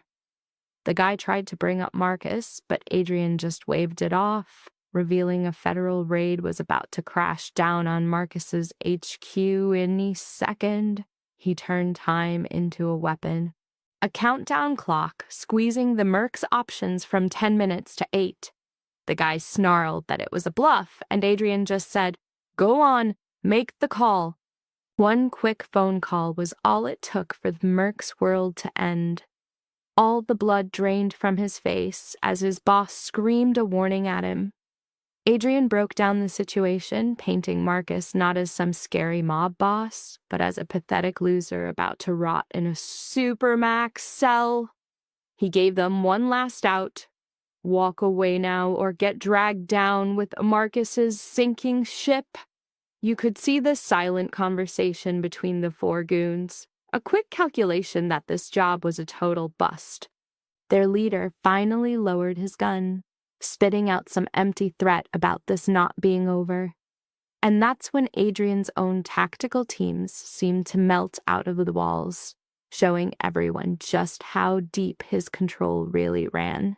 After the firefight, business took a back seat as Adrian checked on Rachel.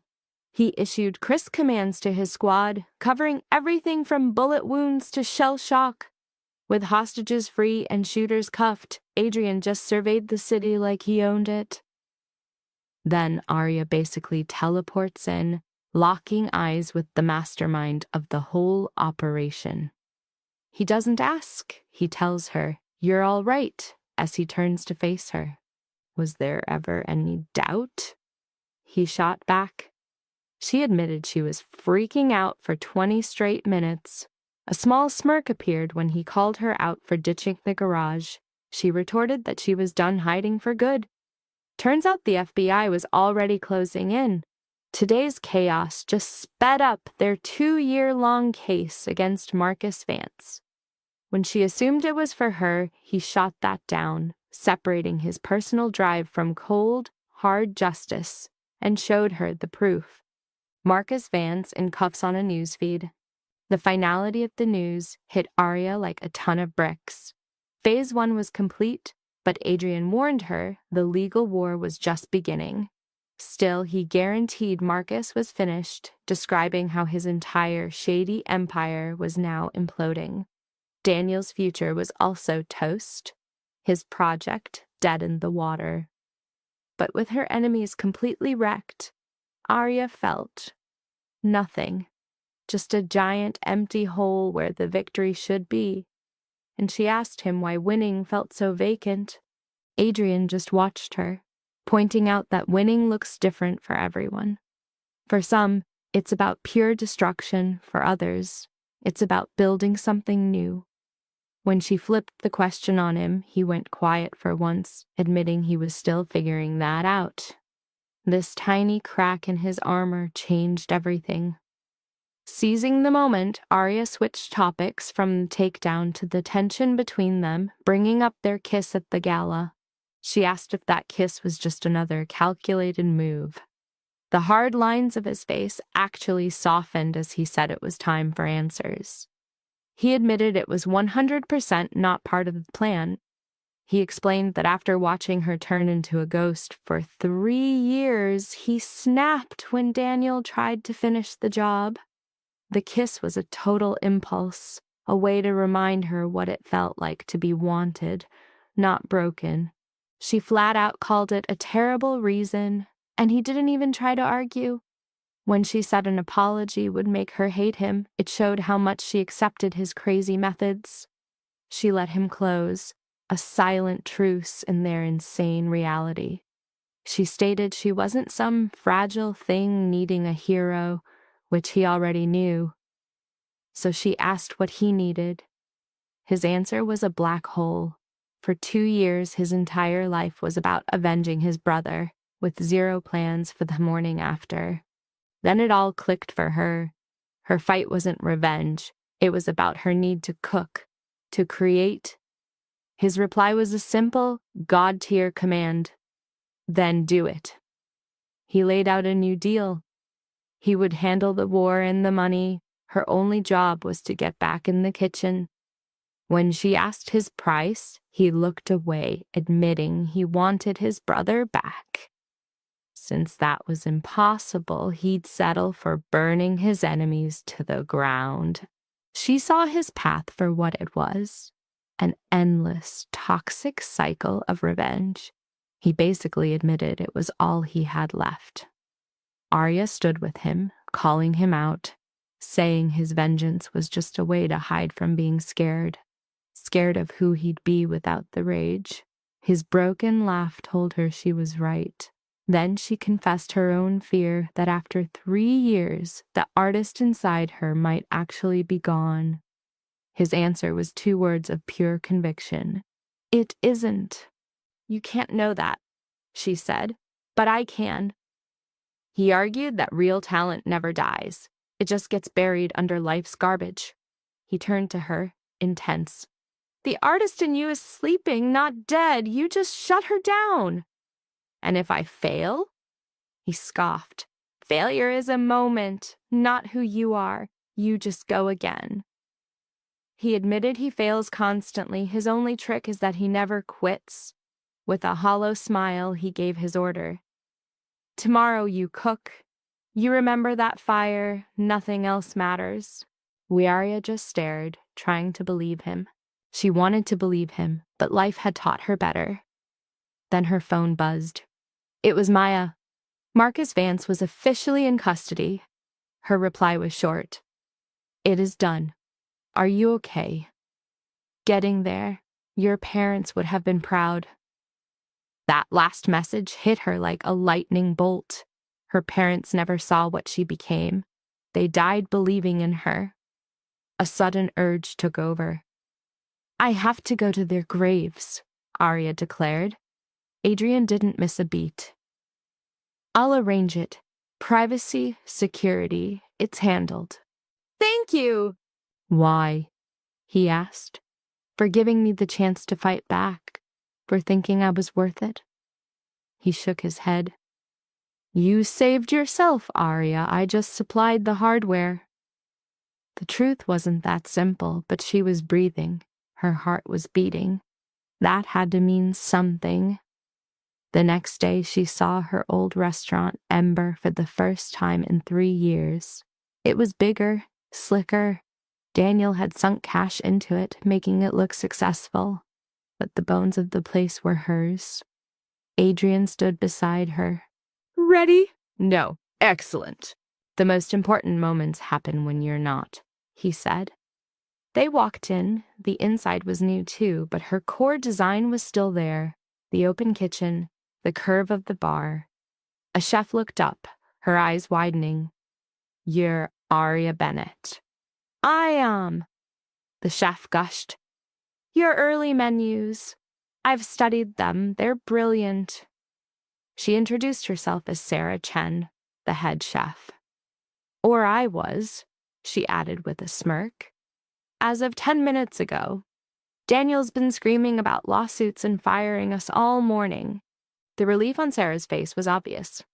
"Honestly, I'm glad. Working for him was soul-crushing. He'd change the menu 3 times a day."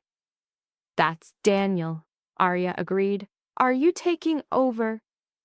Before Arya could answer, Adrian stepped in. "She is, and we'd like you to stay. If you'll have us, I need someone who knows this kitchen." Sarah was stunned. "Seriously? I'd do anything to work with you. Your Korean short rib recipe. I've tried to crack it for 2 years." Arya smiled. "The secret is the timing. You have to let the gochujang caramelize just right. Too hot and it burns, too cool and the flavor is flat." Sarah's eyes lit up. "Could you show me?" "Now the kitchen's empty." Arya looked down at her clothes. "I don't have my coat." "I have spares," Sarah said, already moving. "We're about the same size." Adrian stopped Arya with a hand on her arm. "Go. I'll handle the lawyers." "Are you sure?" "I am. This is your kingdom, not mine." He gave her a firm squeeze. "Show them what they've been missing." She nodded. The coat he handed her felt like she was finally taking her life back. After a 3-year hiatus, the world finally made sense again. The familiar heft of the knife, the smells, the rhythm of the work. She walked Sarah through the science of a 24-hour marinade and double-fried rice cakes. Other cooks gathered around, watching and taking notes. And for the first time in forever, Arya felt complete. Not a victim, not a ghost, but the creator, the artist who could turn fire and food into something amazing. And just like that, Sarah gets it. One bite, and her world is rocked. So that's the taste she's been chasing. It's not some galaxy brain recipe. It's about trusting the process. Arya just laughs, a legit laugh of pure relief. Across the room, Adrian's been watching the whole show. He hits her with this slow burn smile that just lights her up inside. This is it. Forget revenge. This feeling right here is the real prize. Sarah's hooked, asking, "What else you got?" Arya's mind basically opens a secret menu of unreleased bangers. She hits back with, "Everything. I can teach you everything." They cook for hours, dropping classic hits and new fire tracks. As the sun goes down, Adrian strolls in with a stack of papers. He drops them in front of her. Bam! Amber is hers again. Signing her name feels like a scene from a movie. Adrian's all, "Congrats, boss," but she's not having it. "Partners," she corrects him. The contract says 50-50. And, yeah, it's necessary. She lays it out for him. "You risked it all. You orchestrated this whole thing. That makes us partners. Equal stakes. Equal say." He gives her this intense look, checking for any hesitation. "You sure?" She doesn't blink. "I am." So he agrees, but with one massive condition. Her art comes first. Always. No compromising for cash, for trends, for anyone, especially not for him. This restaurant lives or dies on her terms. You can feel the weight of that promise. "Deal." They shake on it, and the game is officially on. Arya's standing in her new kingdom, looking at her crew, her space, and the guy who pulled her out of the fire. Then her phone buzzes. It's a message from her loser ex, Daniel. "You think you won. This is not over." She deletes it without even replying. He's dead wrong. It wasn't a thought. It's a fact. She already won. And even better, he's a nobody now. His threats are just the last pathetic gasps of a man who's already lost. He's ancient history. Adrian slides up next to her, instantly sensing the vibe shift. "Everything all right?" "Yep, just deleting old junk." He guesses immediately. "Daniel." "How'd you know?" He nails it. Guys like him think screaming louder makes them right. Adrian takes a sip of his champagne. He doesn't get it. You've leveled up. No lawsuit on earth can touch you now. What if he tries? Then we fight him. Together. That wasn't a suggestion. It was a goddamn promise.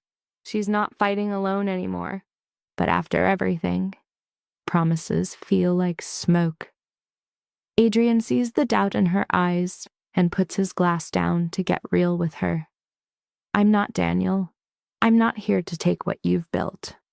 He tells her this place is her soul on a plate. He's just here to help serve it.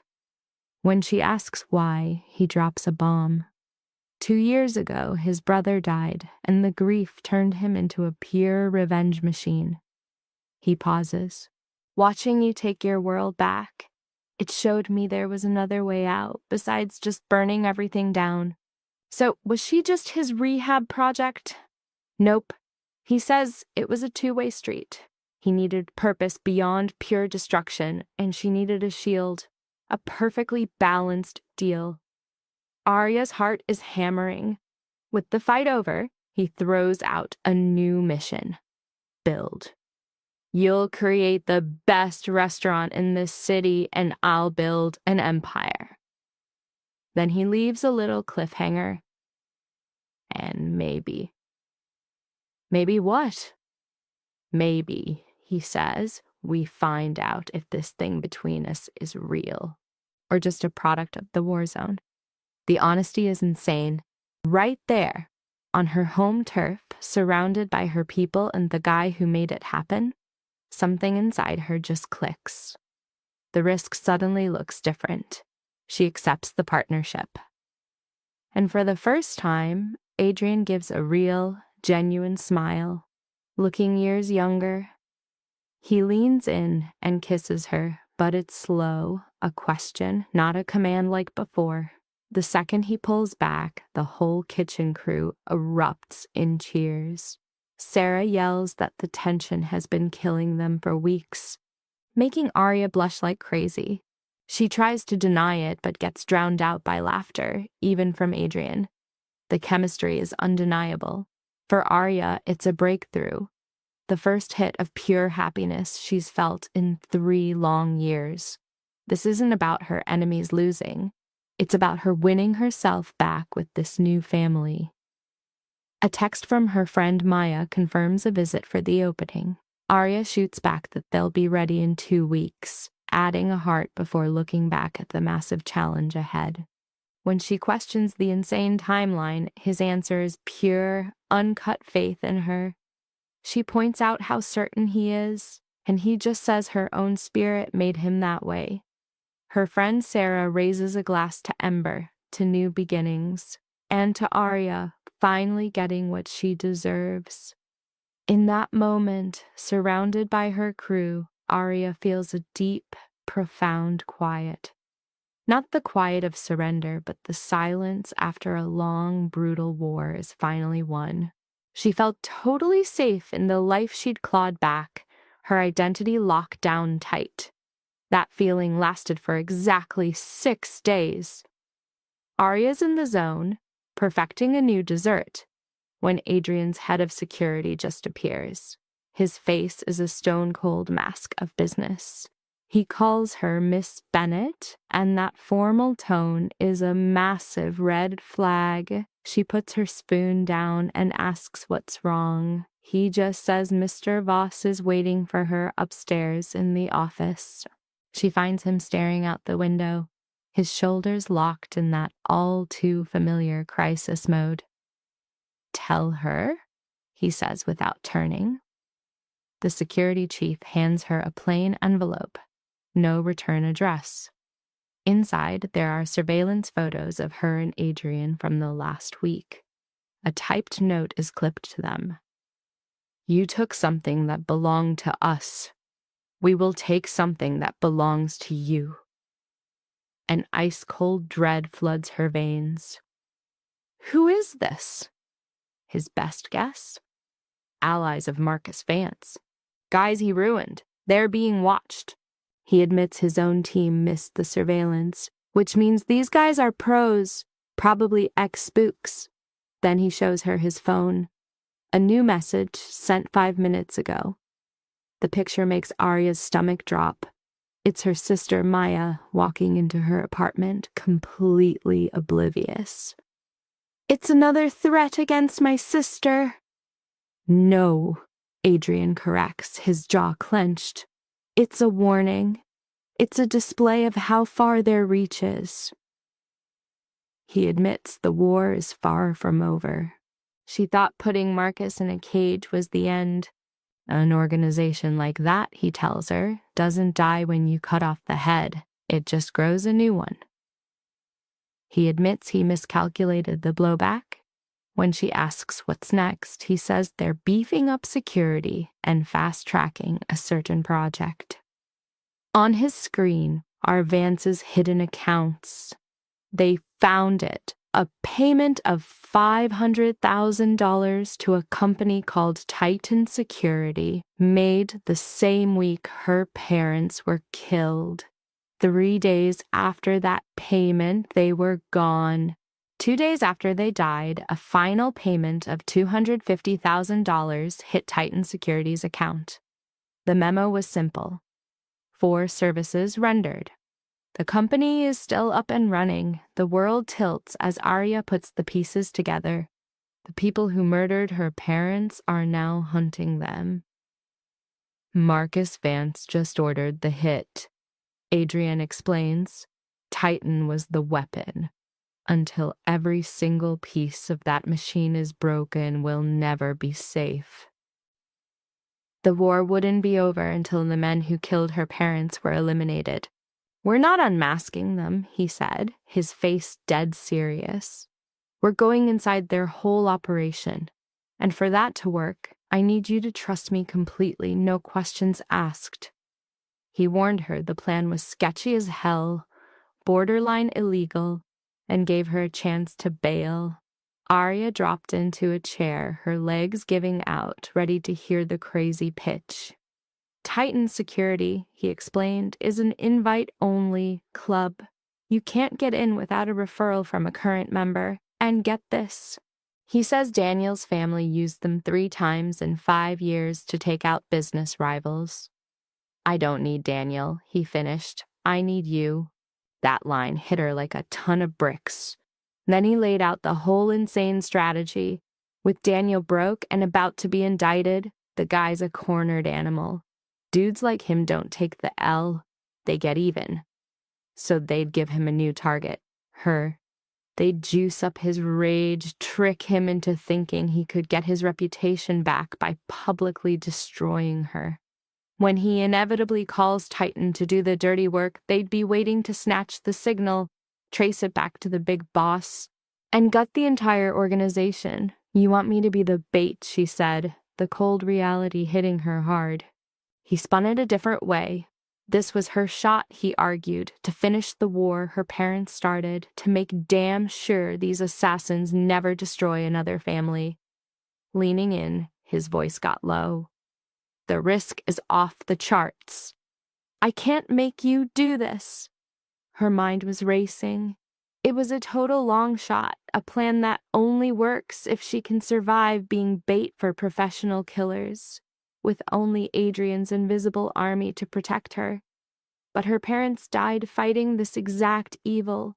Finishing their fight felt worth the gamble. "What do I have to do?" she asked. First, he shot back. "We make you famous. You do interviews about bringing Ember back from the dead. You're gonna tell the whole world how you snatched your restaurant back from Daniel, painting yourself as this unstoppable force to set his rage on fire. The goal is to make him so mad and so desperate he finally calls Titan. Second, we stage a super public, brutal showdown, engineered to make him look like a pathetic loser while you look like a queen. Third, we wait. The second Daniel makes that call, my team traces the signal, identifies all the key players, and we drop the whole file, including the truth about your parents' murder, right on the FBI's desk. The plan was terrifyingly brilliant.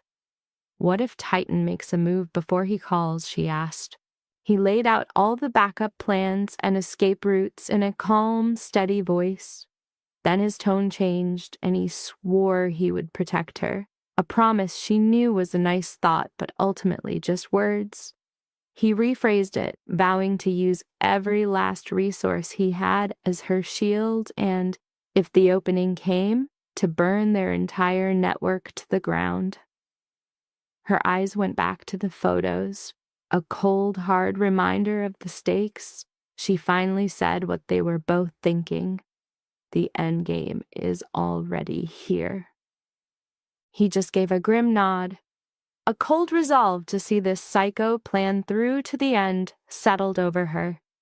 On Adrian's face, you could see pride fighting with something way darker. He saw she was ready. She admitted she wasn't, but she was going to do it anyway. She straightened up, her whole body screaming she was ready for a fight. She asked when the show started.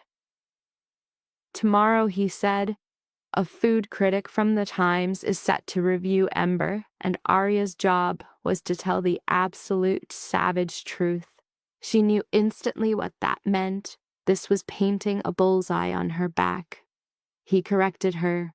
It would make her the bullseye, the one thing their entire plan pivoted on. He stood up, moved closer, giving her one last silent chance to walk away. A quick flash of her parents' faces of 5 years spent hunting the wrong enemy went through her head. She declared she wasn't backing down. He replied, "Then tomorrow, the war starts again." The next morning, Arya sat across from Jennifer Walsh of the New York Times, a reporter famous for being sharp but fair. A little red light on the recorder blinked on as Jennifer began, "Tell me about Ember, the restaurant that almost became a legend." Arya had practiced the story in her head, a perfect tale she knew by heart.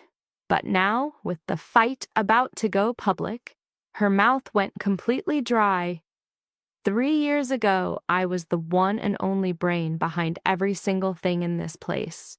Every plate you taste came from my private journals, my endless testing, my creative soul. The restaurant, though, opened with the name Daniel Cross on it, a memorial to a massive screw-up on my part. We were engaged, building what I believed was our life together. You could see the tension in her jaw. 2 weeks before we opened, he called off the wedding and took everything we'd built. The building, the recipes, the brand, it all became his. Jennifer's pen scratched away, recording every word. Why didn't you take him to court? His family has a legal army bigger than anything I could ever hope to afford. Because I was broke, my spirit was crushed, and I had nobody. Because any fight in court felt like a loss before it even started.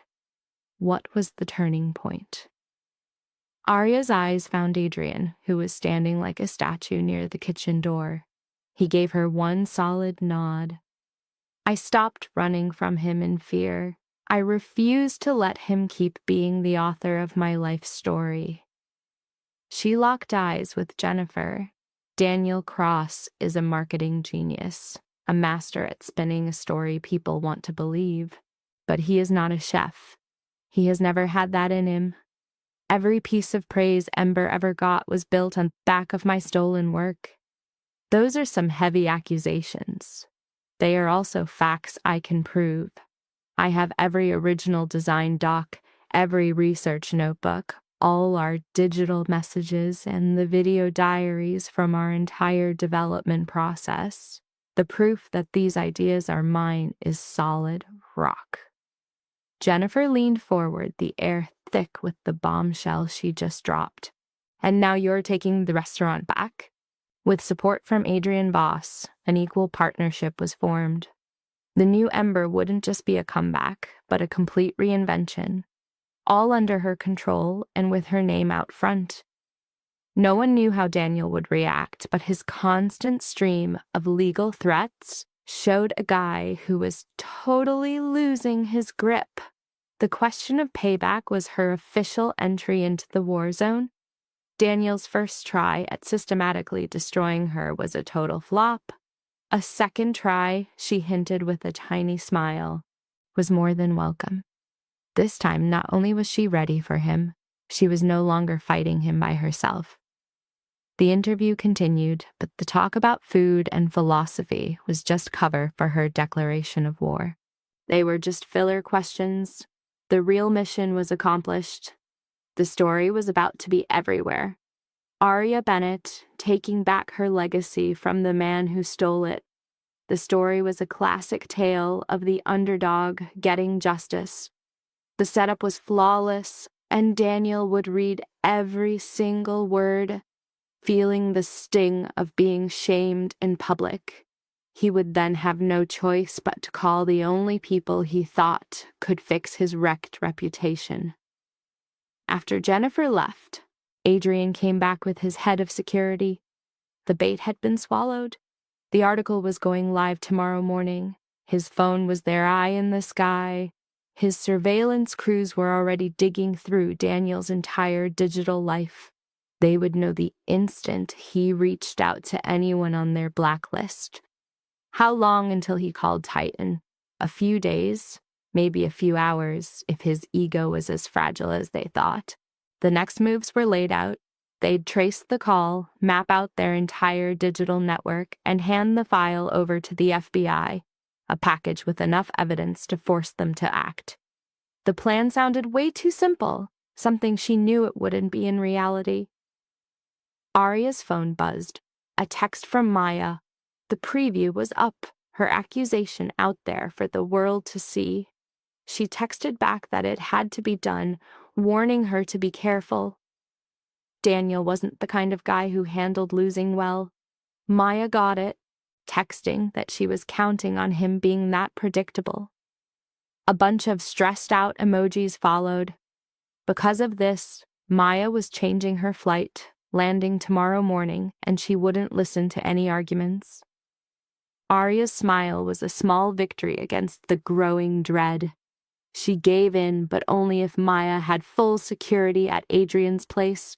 The deal was sealed with I love yous. She put her phone down and saw Adrian watching her. Maya's arrival tomorrow would be met by a car and a full security squad. She was going to hate being watched all the time, losing her freedom. But it was way better than the alternative. His face was dead serious, his words heavy. These are not people who play games. The second that article drops, you become a problem that needs to be solved. She told him she understood. But did she really? There's a huge gap between knowing something in your head and the ice-cold feeling in your gut that someone is actively planning your death. The two feelings are not the same. She thought about her parents, the smashed car on a lonely road that was no accident, and 5 years of unanswered questions. They had already killed her parents, threatened her sister, and used Daniel to tear her life apart. She knew exactly what they were capable of. Her eyes met his, a glare that was both a promise and a dare. She was seeing this game to the bitter end. A flicker of something like respect crossed his face. He told her they needed to get ready, stat. The security rundown took a solid 2 hours. They went over every possible escape from the restaurant, a whole network of hideouts, and a list of code words for when things got real. They drilled her on what to do if approached and who to signal if a tale seemed sketchy. By the time it was over, Arya's head was fried. She called it a psychotic level of paranoia. Adrian shot back, "Welcome to my world," and slid over another file. This one held what the enemy had no clue about. They'd been watching Titan for months, clocking their schedules, their moves, and how they talked. They also found their biggest weakness, a terminal case of arrogance. These guys operated like they were invincible, and that, he explained, was the whole damn strategy. Cocky people make mistakes. They underestimate their opponents. They get sloppy. He threw down some spy shots, unmarked vans, guys moving with way too much purpose. Confirmed Titan goons, and they already had IDs on 3 of them. The second Daniel made his move, they'd start watching her. And that's when they'd hit back. The play? They were going to build a fake reality just for them. They'd paint a picture of her as exposed, defenseless, and an easy grab. His smile was ice cold. When they moved in to take her, the real trap would be waiting. So she was bait again. He corrected her. She was the trigger, and that difference, he said, was everything. From where she was standing, it really wasn't. Adrian's whole vibe softened, just a little. He admitted she was terrified, and that asking her to trust him was asking for the world. He swore on his life they had a counter plan for every possible nightmare scenario. She wouldn't be alone. She wouldn't be vulnerable. If one thing went sideways, his extraction teams were ready to roll in seconds. She fired back. What if the bad guys move faster than your team? He promised they wouldn't. She argued he couldn't possibly know that for sure. Oh, but he could, he said, because he'd spent 2 years of his life psychoanalyzing Titan's entire operation. He knew their timing, their rules, and their exact risk assessment. He stepped closer, his whole presence a shield. He would not let them touch her. Arya wanted to believe him, to hide inside his insane confidence. But she'd learned the hard way that control is a joke and chaos is the only thing you can count on. But this was the path she'd chosen, for her family, for herself, and for every person Titan had ruined. Fine, let's do it. Adrian kissed her forehead. The article drops tomorrow. And with that, the world was about to catch fire. The story went live at 6 a.m. By 7, it had 40,000 shares. By 8, every major news outlet was running it. By 9, Arya's phone was a screaming mess of interview requests, messages of support, and death threats. She sat in Ember's office, sifting through the chaos as Sarah ran the kitchen downstairs. Some messages were from friends, cheering her on for fighting back and sharing their own stories of being ripped off. Others were vicious, shadow accounts calling her a bitter liar, a scorned woman out to destroy a good man. Most came from burners, probably Daniel's puppets or maybe the man himself. Then came the threats that made her blood run cold. You should have kept your mouth shut. Some secrets need to stay buried. Enjoy your 15 minutes? Adrian appeared in the doorway. Daniel's lawyers just filed for defamation, $10 million in damages. She guessed they were claiming she made the whole thing up. He confirmed every last word. They're saying it was a partnership, that you're twisting the story, and that you're just a spiteful ex trying to wreck his career. She asked if they had a shot. Not a chance. Our proof is solid, but they'll drag this through the courts for months. It was an attack on her money, her time, and her will to fight. He sat down across from her. That's their whole game plan. Bleed you dry until you give up. Except I'm using your money. Except you're using mine. His phone buzzed. He glanced at the screen and his face went hard. We've got movement. Daniel just made a call to an untraceable number, totally encrypted. My team is on it. Arya's heart leaped into her throat. Titan. Too soon to say, but the pattern is a massive red flag. He stood up. Stay here. Do not leave this building. My people are already outside. Where are you going? To make sure we don't lose this lead. If Daniel's calling Titan, I need to be on that line. He was gone before she could argue. Arya was left alone in the office with the normal sounds of the kitchen floating up from below. Sarah yelling orders, the clatter of pans, the beat of a life that wasn't hers anymore. Her phone vibrated, an unknown number. Her first instinct was to ignore it.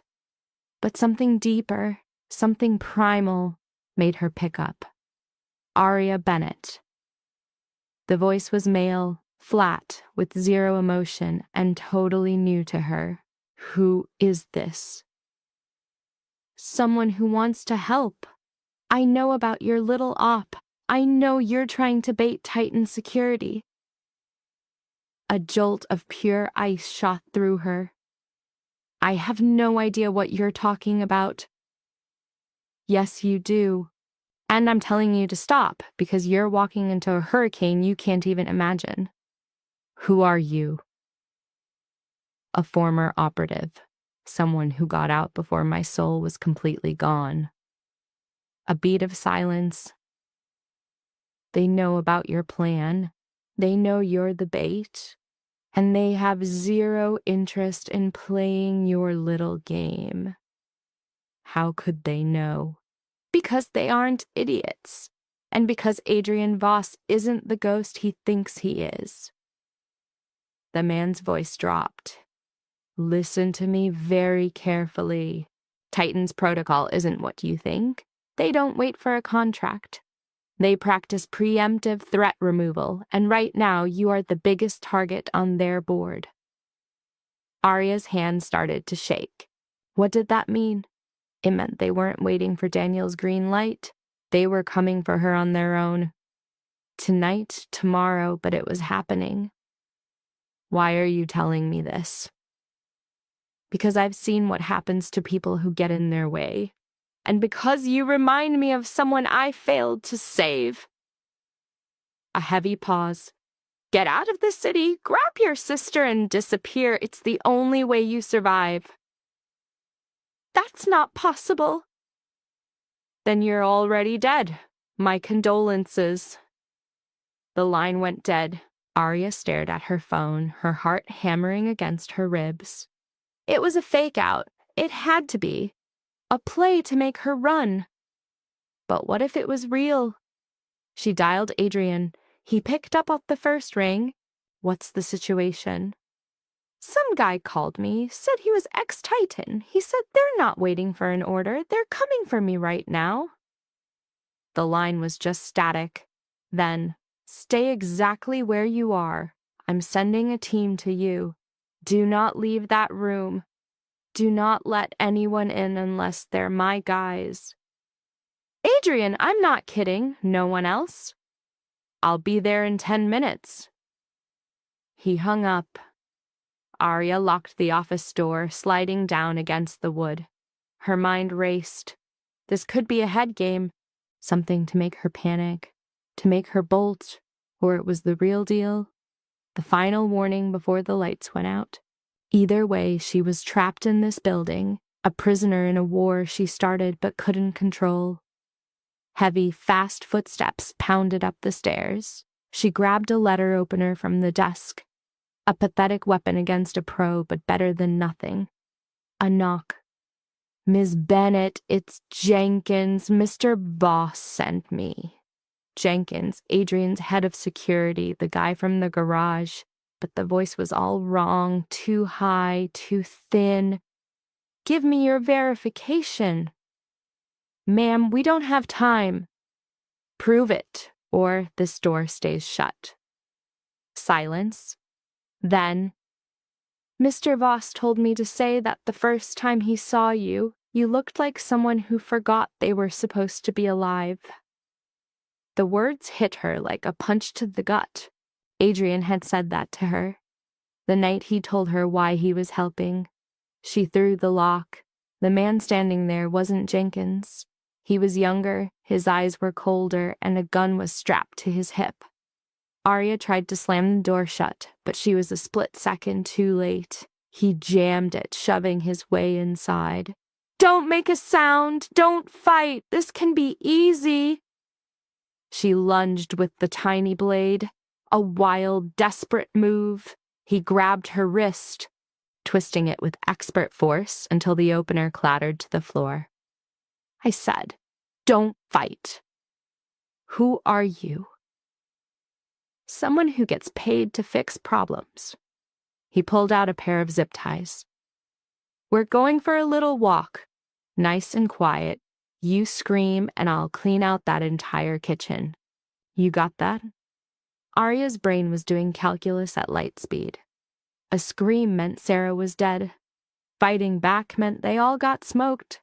But playing along might just buy enough time for Adrian to show up. Yeah, I get it. Good. Hands behind your back. She did it, the zip ties digging into her wrists. He dragged her to a back stairwell, a service corridor far from the kitchen and any potential heroes.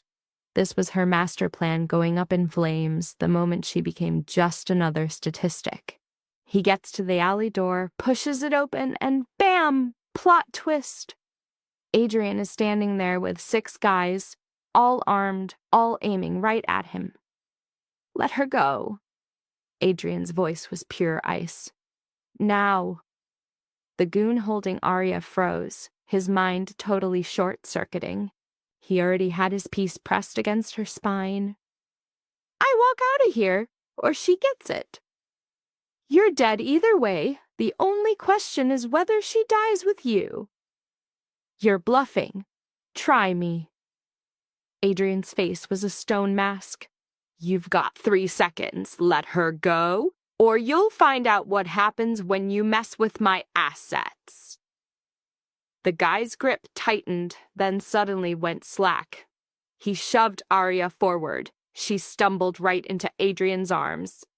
Run, Adrian told the goon. And tell your boss that next time there won't be a warning. The guy bolted, and Adrian's team just let him fade into the night. Why? Arya choked out. Because him running scared is a better weapon than his corpse. He'll deliver the report, confirm the failure, and set their entire organization on fire. Adrian whipped out a knife and sliced her free. Are you hurt? No, shaken up but not hurt. Good, because we're leaving. He rushed her to a car that was already waiting. They were speeding away before her brain could even catch up to what just happened. How did you know? She asked. I've been watching their surveillance feeds. I knew they had a mole inside. When you called me, all the pieces snapped together. His jaw was set like concrete. That phone call you got, it was 100% real. A former Titan agent named Marcus Chen. He's been feeding Safed's info for months. He warned you because they moved up the timetable. They're not waiting for Daniel. Nope. They're moving now, and that means we have to move even faster. The car sped down into an underground garage, pulling them deeper into the war. Adrian led her to an elevator that was going down, not up. Where are they going? To a legit fortress? 3 levels below the surface? Reinforced walls, multiple ways out. Nobody was breaking into this place. The doors opened up into a slick underground bunker. A whole living space, kitchen and offices, all buried under tons of earth. How long do I have to stay? Until this is finished, one way or another. Adrian showed her his phone. Maya is already here. My team snatched her from the airport the second the threat level spiked. She must be losing her mind. She is pissed, but she is safe. Right on cue, Maya stormed out of a bedroom, a mix of pure rage and fear on her face. What in God's name is going on? Arya went to hug her. I am sorry. I am so sorry. Stop apologizing and start talking. And so, Arya laid it all out. The plan, the warning call, the hitman in her office. Maya listened, and then she straight up punched Arya's shoulder. Ow. That's for being a moron. You used yourself as bait? Are you insane? Probably. Definitely. Maya spun around to face Adrian. And you let this happen. I didn't let anything happen. She made her own call. A reckless one. A necessary one, Arya fired back.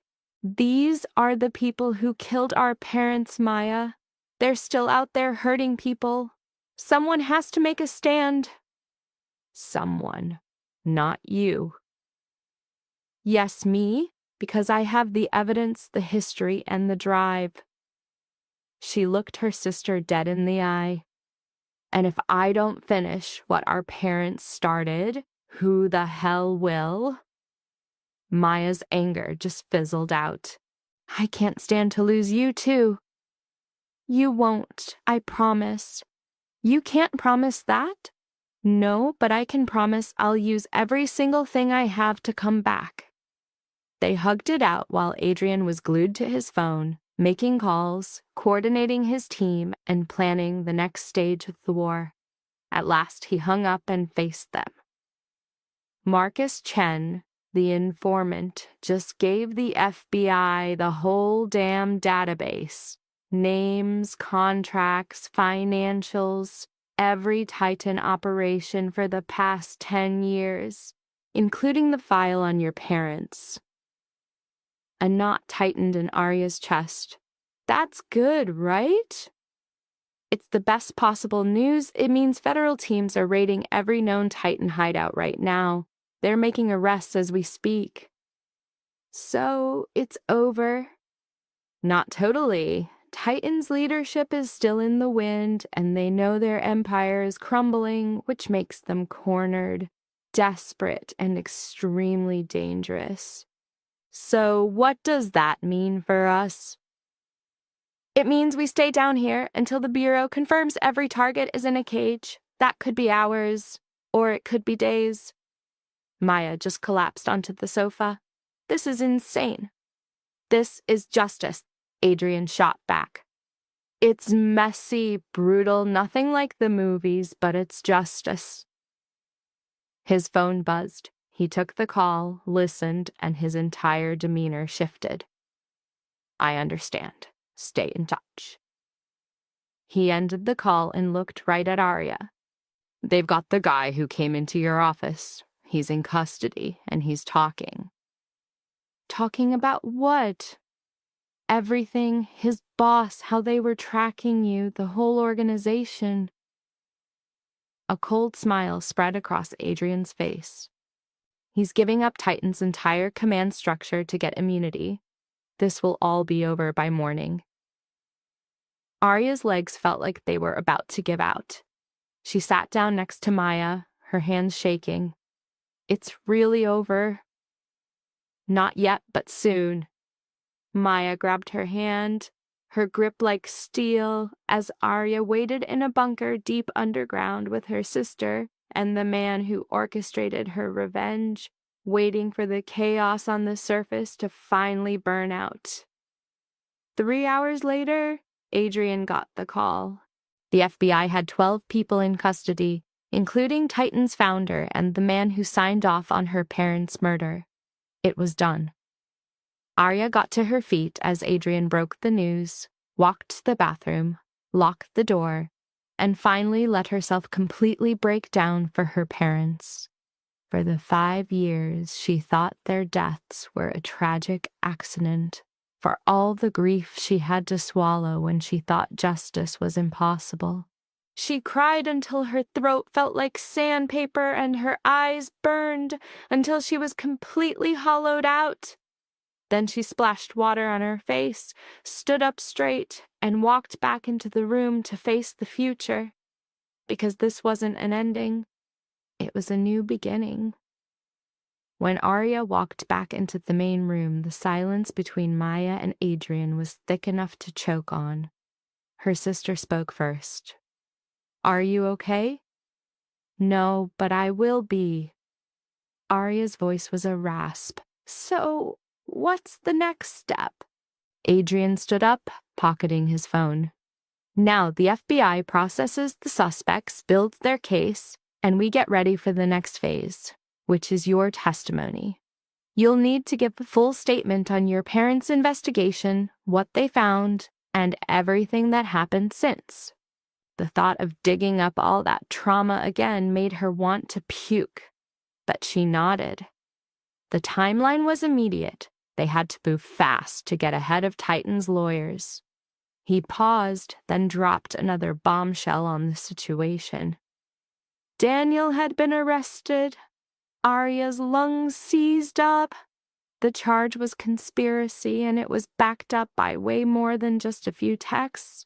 He had wired $50,000 for what he called consultation services. The grim look on Adrian's face said it all. This consultation was code for making her disappear for good. Her hand flew to her mouth in shock. Daniel had actually tried to pay a crew of professionals to have her killed. It was a hypothetical hit, but his intent was crystal clear. The feds had the wire transfers and the digital messages, a completely solid chain of evidence. As the target, Arya was supposed to be feeling some kind of victory, or maybe the sting of betrayal. Instead, all she felt was a deep, crushing exhaustion. The target, Daniel Cross, was officially neutralized. He was looking at 20 to 30 years behind bars, had been disowned by his family, and was now a total outcast in the food world. His name would become a warning about greed. This was the exact result she had engineered, his absolute ruin, his complete erasure. And yet, sitting in that underground shelter after a botched kidnapping, it didn't feel like a win. It felt like a massive, empty hole. She quietly said she needed some air, and Adrian pointed to a secure courtyard 1 floor up, offering to take her. The courtyard was a weird paradox, a small space where you could see the sky through armored glass, a little piece of organic sanity in the middle of all this paranoia. Arya sat down, tilting her face up to the light just as Adrian joined her. He asked why she looked more like she had lost than won. A dry, bitter laugh was her only answer as she asked him what winning was even supposed to feel like. His response was a cold, hard list of facts.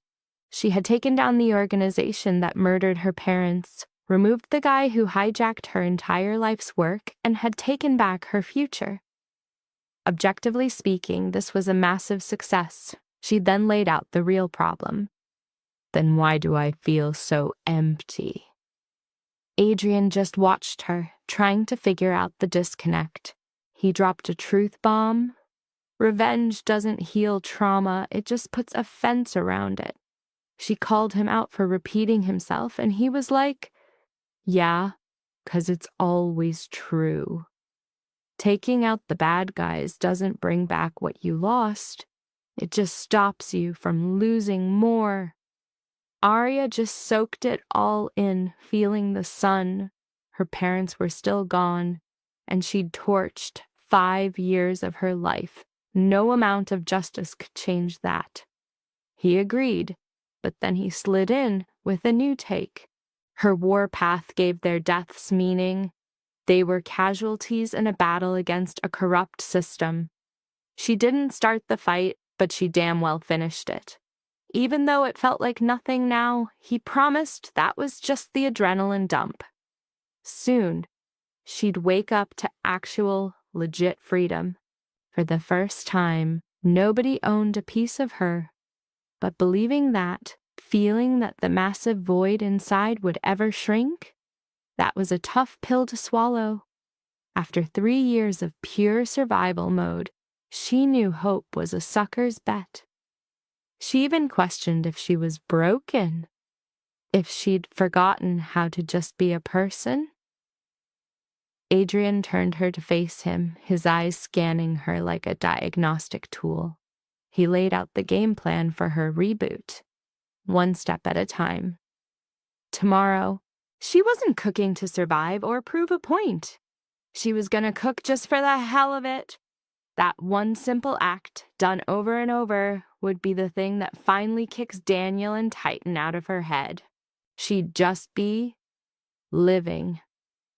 Forging a new reason to exist. She pointed out how ridiculously simple it all sounded. He admitted it was the hardest thing she'd ever do, calling it the final boss of mind games, letting go of the rage that kept her going. But he had zero doubts she could pull it off. A lump formed in Arya's throat as she flipped the script, asking him what his plans were now that the mission was over. A sad little smile hit his lips. He confessed his entire life plan ended with getting justice for his brother. She shot back that maybe they both needed to start figuring things out. He stood, helped her up, but said they had to see this through to the end first. Tomorrow's statement would lock down the FBI's case for good.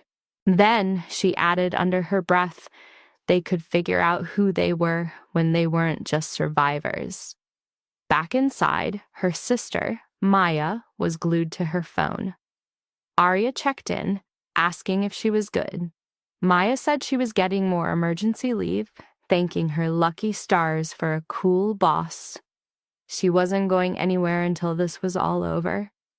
When Arya tried to argue, Maya shut it down flat. She'd already buried their parents. She refused to do the same for her sister. End of discussion. Arya hugged her, speechless. Maya's only rule? No more using herself as a human shield. Deal. Just then, Adrian's phone buzzed. He stepped away. When he came back, his face was a stone-cold mask. It was the Bureau. They're moving up your testimony to tonight. What's the rush? Titan's legal crew is already making moves, he said, trying to get evidence tossed and claiming illegal surveillance. The usual scumbag playbook.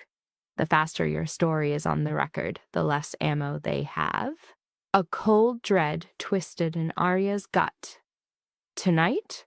Like, right now. Within the hour, he confirmed. Agents are on their way. I'm not ready. You are.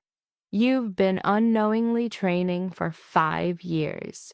Adrienne's voice was solid as a rock. Tell them everything. Your parents, what they found, what happened after. Don't leave a single thing out. What if I can't remember? What if I mess it up? Then you tell them you can't recall. The FBI doesn't need a perfect movie script, just the unvarnished truth. He put a hand on her shoulder. You got this. Maya stood up. I'm sitting in on the interview. You don't have to. I'm staying. They were my parents too. I have a right to hear exactly how they were stolen from us. 30 minutes on the dot, 2 feds showed up. A woman, Sarah Chen, and a man, Robert Martinez. They had a vibe of casual efficiency that screamed they were not to be messed with. Miss Bennett, thanks for doing this, Chen started. We know this is rough. We'll try to make it quick. They gathered in the bunker's main room. Chen slapped a recorder on the table while Martinez flipped open a notepad. Chen told her to start whenever she felt up to it. Arya took a huge breath and asked where to even begin. The agent pointed her to the start, her parents, their restaurant, and the questions they started asking. She began the tale, talking about their cozy little restaurant and how they first found sketchy financials. Cash popping up from nowhere, deposits from names they didn't recognize. At first, they thought it was just a bookkeeping mistake. But her dad, who was super meticulous, dug deeper and uncovered the truth. The restaurant was a front, used to launder dirty money in tiny, untraceable chunks. Martinez jumped in, asking if they knew whose cash it was. She told that they'd found a name, Marcus Vance, and a company, the Donovan Group.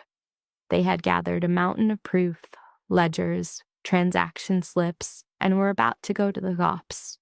The next thing she knew, they were dead in what the police called a car accident.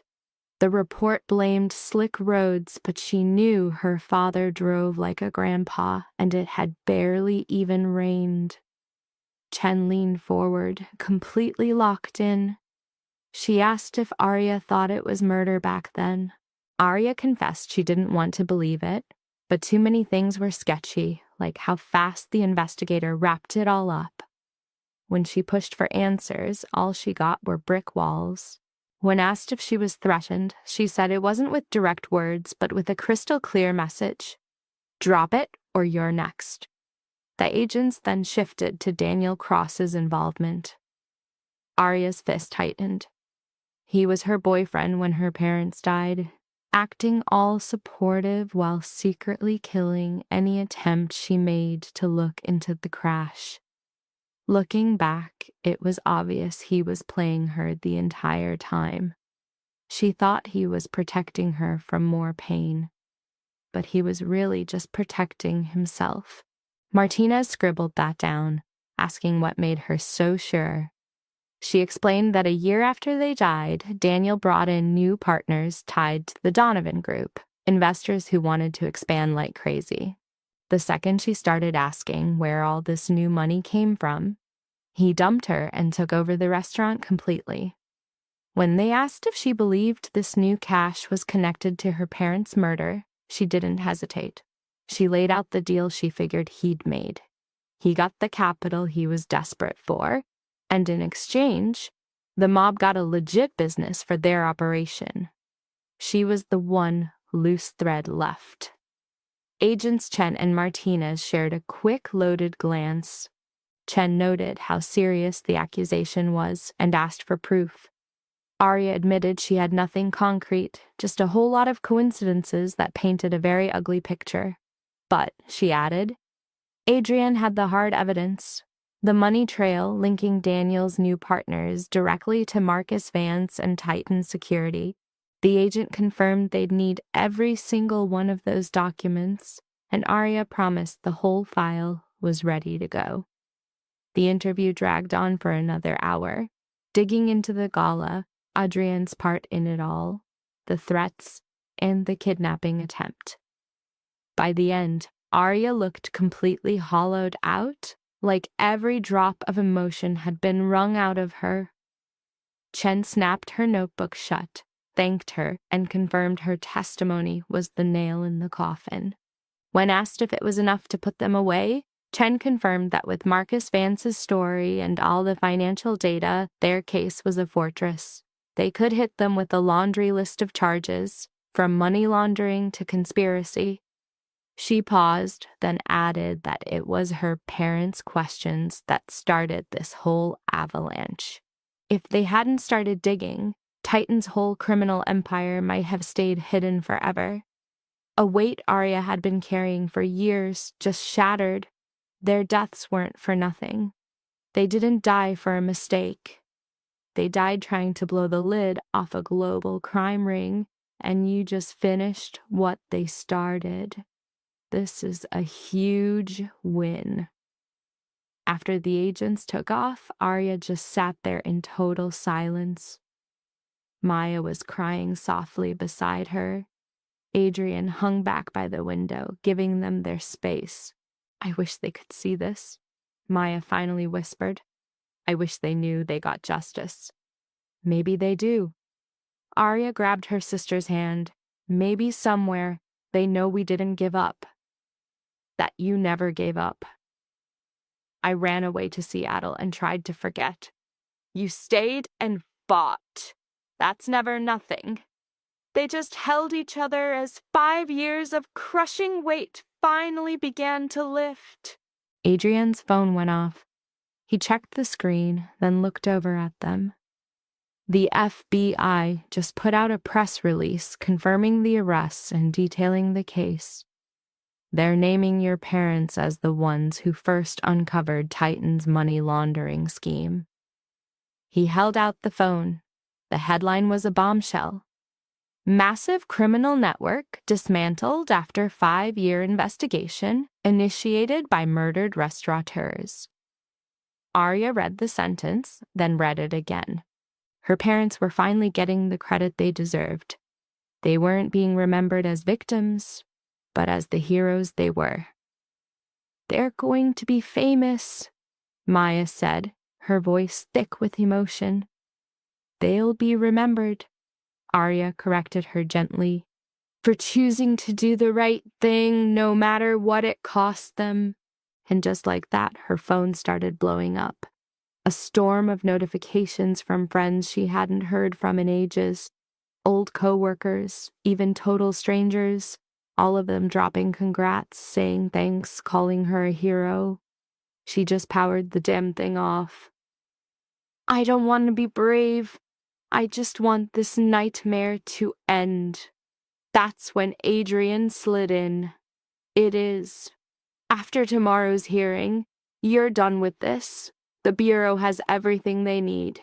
The case is out of your hands. Ember opens next week. You're gonna cook, create, and build that dream restaurant." He paused. "Unless you need more time." "Nope. I want to open. I want to move on. I have to prove I can build something epic from all this garbage." "Then that is exactly what we will do." Maya got up. "I'm hitting the sack. My brain feels like it's been microwaved." She gave Arya a hug, then disappeared, leaving her alone with Adrian. "You should crash too," he said, real gentle. "I'm not tired. Just buzzing. My thoughts won't shut up." "You want to talk about it?" "Not really. I just want to feel like a normal person for 5 minutes. I want to forget people tried to murder me, that my ex is locked up, and that my whole life has been one giant vendetta." Adrienne thought about it, then headed for the kitchen and started opening cabinets. "What are you doing? Forgetting for 5 minutes? And my guy pulls out eggs, butter, and a loaf of bread? When was the last time you ate something that wasn't a military-grade ration pack?" "This morning, I think. It's all a blur. Then sit down, let me cook for you." This whole situation was completely insane. Deep in a bunker, Adrian Voss, the billionaire revenge mastermind, was making scrambled eggs for her. She just stared. His movements were on point, but rusty, like a skill he learned ages ago and never used. "Where did you learn to do that?" she asked. "My brother. He was our family's chef. Made breakfast every Sunday. Eggs, toast, and this garbage coffee he swore was some fancy blend." Adrian's face went dark. "I haven't cooked this since he died. You don't have to eat it. I want to. It's time I held on to the good memories, not just the grief. He slid the eggs onto a plate. They were a little overdone, but they'd work. The toast was perfect. Arya took a bite, and the taste was like another lifetime. Comfort, normal, a life not run by fear. This is good. It's sufficient. Don't humor me. A sound slipped out of her, a real laugh. Fine. It's sufficient, but thank you. They ate their food in total silence. No talk about feds or crime syndicates was allowed to mess this up. There was just the food, the quiet, and the weird peace of surviving to see another sunrise. When they finished, Adrian grabbed the plates. Better? Yeah. Actually, yeah. She felt a massive weight just lift off her chest. He sat down next to her on the couch. Ask you what? The question you've been sitting on since the gala. Arya's heart was hammering against her ribs. You told me to wait until this was over. It's over. The arrests were made. The case is solid. We're just waiting for the courts to do their thing. His gray eyes locked onto hers.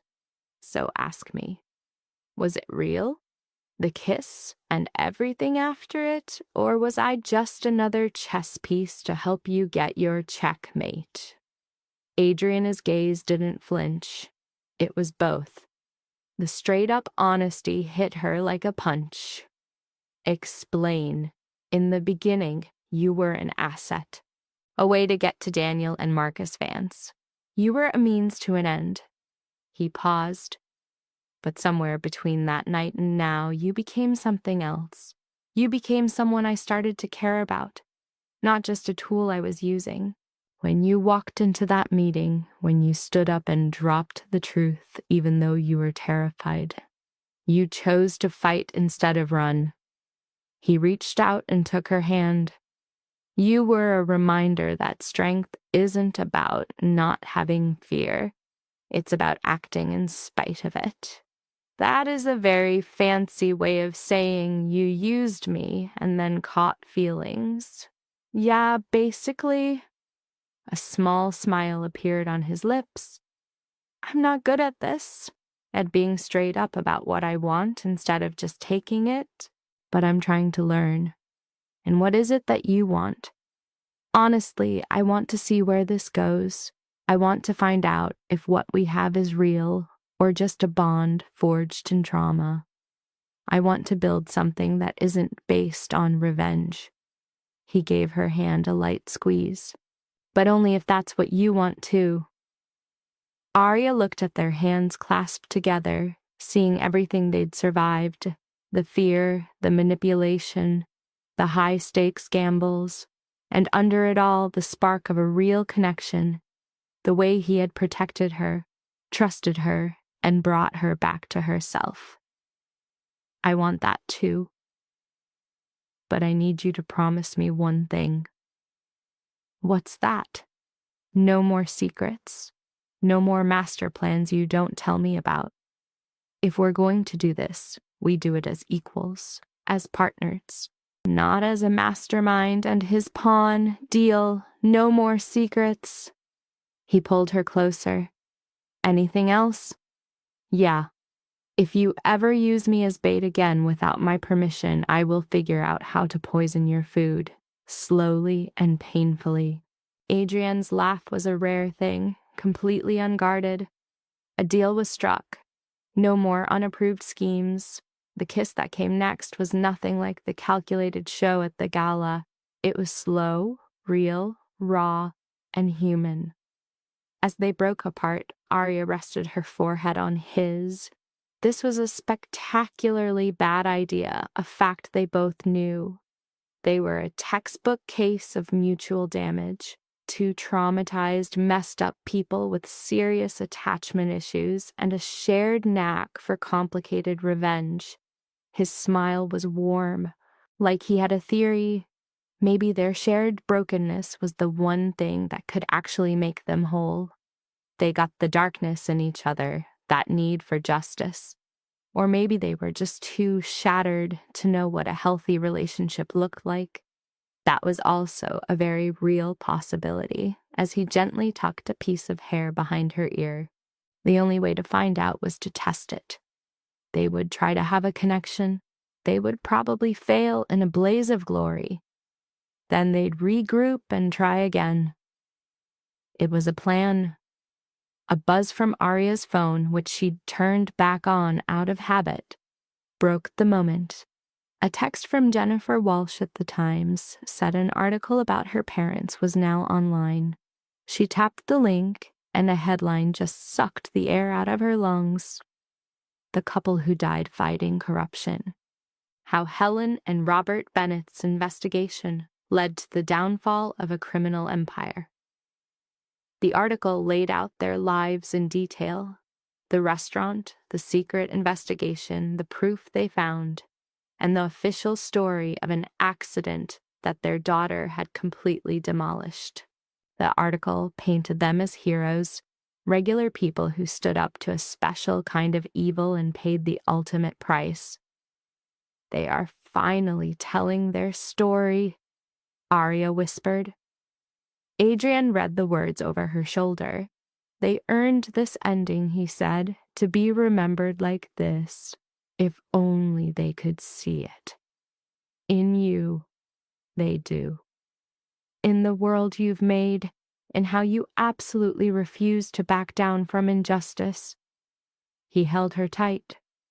You are their legacy, Arya, the living proof that their sacrifice wasn't for nothing. The tears came back, not from sadness, but from release. The mental weight of 5 years started to fade. Her parents were gone. That would never change. But their deaths now had a point. They weren't forgotten, and the monsters who ruined them would finally face the music. This would have to be enough. Maya showed up in the doorway, looking like she hadn't slept. I can't sleep. Too much adrenaline. A feeling Arya knew all too well. Her sister sat down. I saw the article about Mom and Dad. So had she. It was so weird seeing their names become public symbols, hearing people call them heroes. They were, Arya said. We were just too close to see the whole picture. Maya showed her phone. The screen lit up with a new memorial fund to help other small business owners fight corruption. Arya watched the donation number.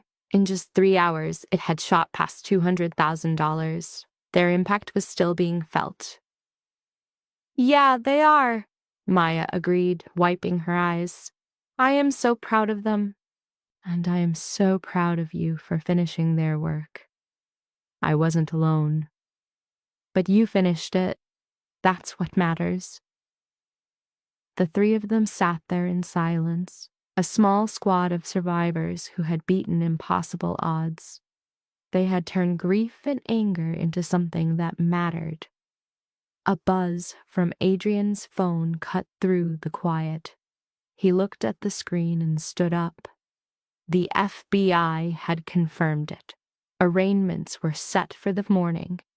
Titan's entire leadership, Marcus Vance, Daniel, all their cronies, were facing full indictments with no plea deals on the table. The idea of justice was about to become a reality. He turned to Arya. Do you want to be there? Will I have to testify? No, you'd just be a spectator. Arya had this gut-level need to see the guys responsible slapped in cuffs, to watch them get brought low by the same justice system they spat on. All she could picture was Daniel and the nameless goons who took out her parents. This went for every single person who thought they were untouchable. She just had to be there when they crashed and burned. Adrian put a name to it, calling it a need for front row seats to justice. Maya gave her the green light, saying it was for their parents, turning this personal vendetta into a family mission, to see this whole nightmare through to the bitter end. And just like that, they had a plan for the next day, when the architects of their pain would finally get their invoice. For the first time in 5 years, something other than grief and pure rage started bubbling up inside Arya. She tagged it as hope, a thing she saw as crazy, dangerous, super fragile, and terrifying. But there it was, tied to the fact that her parents' murderers were about to have their day in court. The next phase of her life was all about restoring her family's name, then tackling the monster task of building some kind of future. This wasn't about forgetting the trauma, but learning how to live around it. Just getting by wasn't cutting it anymore. She was ready to heal. But at the courthouse, they hit a total media hurricane, a wall of flashing lights and shouting. Adriana's security team had to bulldoze a path right through the storm. A full body tremor ran through Maya, and she squeezed Arya's hand hard enough to hurt. "You ready for this?" Adrian's voice was low, a solid anchor. Arya's eyes were glued to the stone building in front of them, a monument to a justice system she'd given up on 5 years ago. "No," she said, "but we're going in." While they swam through the sea of people, questions flew at them like rocks. "Miss Bennett, how do you feel about your ex-fiancé's arrest? Is it true you orchestrated this whole thing? Do you take any responsibility for the deaths at Titan Security?" That last one hit home. She stopped, pinning the reporter with her gaze. The only people responsible for those deaths are the ones who gave the orders. Her voice was dead flat. "I didn't cause this. I just refused to let it stay buried." A soft push from Adrian got her moving again, shutting it down. Inside, the courthouse felt heavy, designed to make you feel tiny and insignificant. Agent Chen was waiting for them. "Miss Bennett, Miss Maya, Mr. Voss," he said. "Arraignments start in 20 minutes, courtroom 3. I've got seats for you." Arya asked if all the suspects would be there. "Everyone from Titan we have in custody," Chen confirmed. 16 defendants. Marcus Vance, Daniel Cross, and Thomas Reeves are on the list. That last name was a total blank. "Who is Thomas Reeves?" "A Titan's founder," Chen explained, his voice low. "The guy who built the whole crooked machine, and the one who personally authorized the termination of your parents." The name hit like a punch to the gut, giving a face to the shadow that had haunted her. For 5 years, the architect of her destruction was just an idea. Now he was a real target for a rage that had been simmering for half a decade. "I have to see him," she demanded. Chen's face went rigid. "The defendants will be brought in one by one. You'll see them at the hearing." "No," she shot back. "I need a minute in a room with Thomas Reeves before that. It's critical that he knows who I am."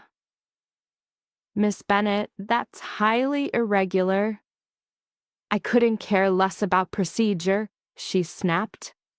"These people murdered my parents, tried to murder me, and ripped my world apart. I've earned the right to look them in the eye before a judge decides their fate." Adrian stepped in. "Make it happen. 5 minutes, we will be with her. No touching." Chen weighed his options, then gave in. 5 minutes, but there is 0 contact, and you make no threats. The second his lawyer says a word, it's over." "Got it." Chen led them down a maze of sterile hallways to a secure block of holding cells, a guard posted at every door. He stopped at number 7. "He's inside, cuffed. His attorney is with him. Your 5 minutes start now." She pulled open the heavy door. Thomas Reeves was some guy in his 60s, silver hair, perfect suit, looking more like a CEO than a monster. The kind of guy who could order a hit over lunch and not get indigestion. As she walked in, his eyes met hers. They were cold, calculating, and had absolutely zero remorse. A purely businesslike assessment. "Arya Bennett," he said.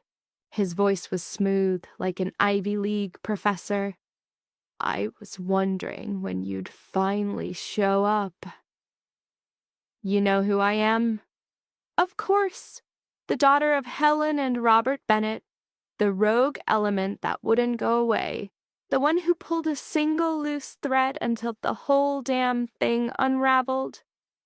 The way he just casually dropped her parents' names set a fire off deep inside Arya. "You killed them. I neutralized a liability. There is a difference." He leaned back, getting comfy like they were in a boardroom. "Your parents were looking at financial records. What they were finding was becoming a problem for my clients. I couldn't allow that to go public. So you murdered them. I solved a problem. Cleanly and permanently, just like I've solved hundreds of others." A little smirk played on his lips.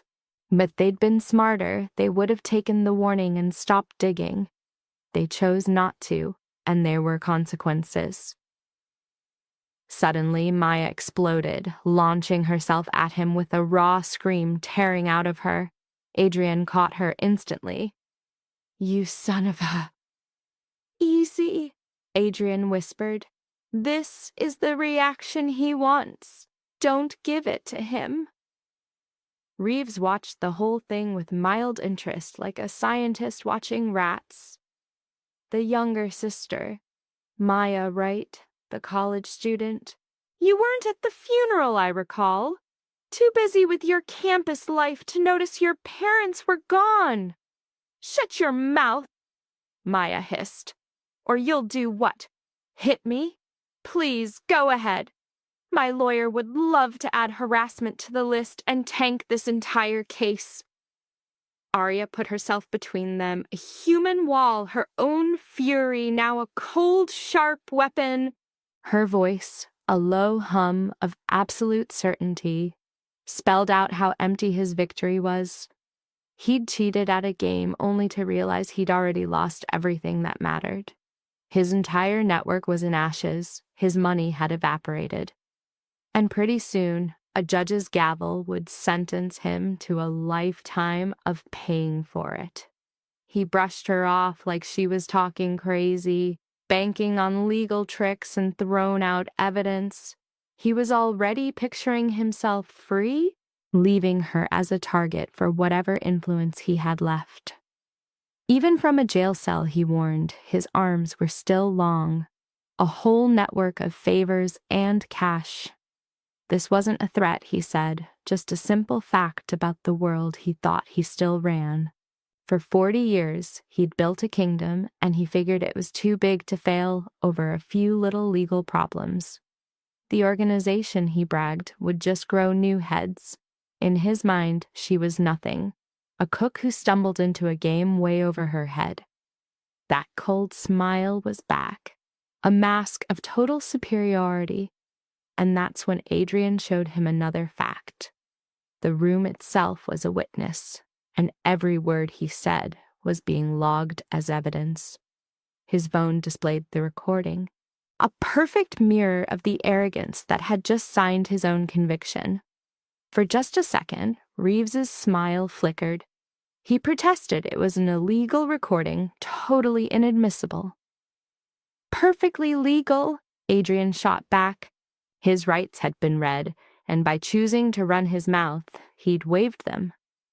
On top of that, as a victim of his non-stop intimidation, Miss Bennett had every right to document any direct threats. It's standard operating procedure. Reeves's lawyer jumped in to stop the meeting, a move that was way too late. The recording had it all. Him confirming his network, his ongoing threats, his guilt. Arya looked at the man who ordered her parents' execution and felt a cold, surgical calm. He was right. She was a chef, She didn't get a world where human lives were just another line on a balance sheet. But she pointed out there was one basic rule he totally missed. Everybody, sooner or later, pays their tab. The bill for what you do, she said, always comes. She turned, leaving him with one last thing to think about in his new cage.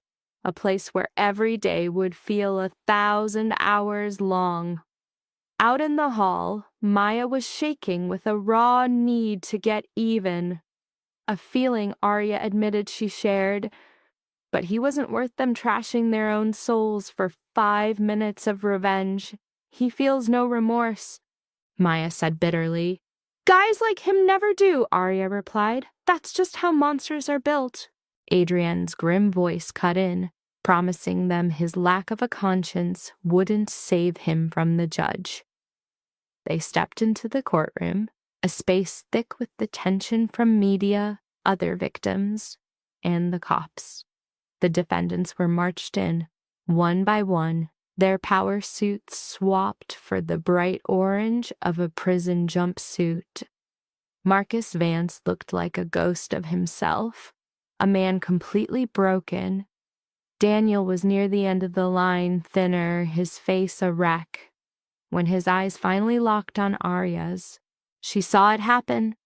The sickening, soul-crushing realization of how completely he had failed. Her look was a straight-up challenge, telling him the fear he put in her heart was officially evicted.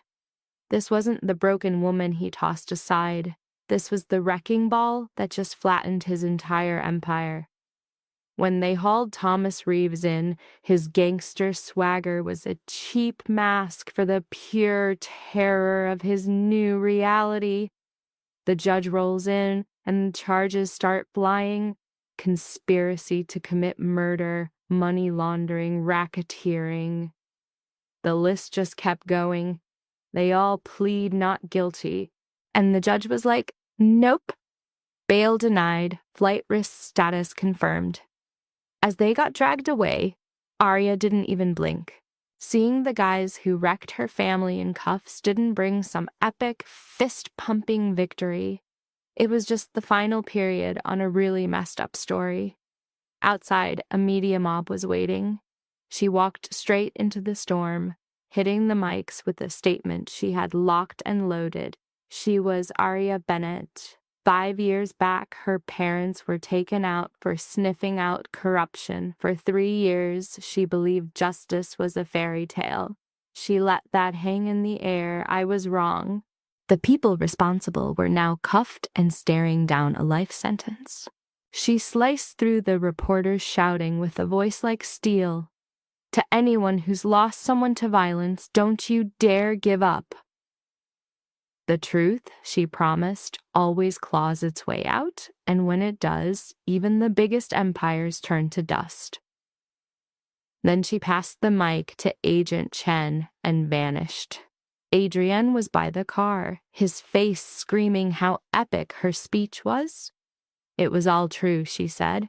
Once they were moving, she needed to hit up Ember to get her hands dirty with some cooking.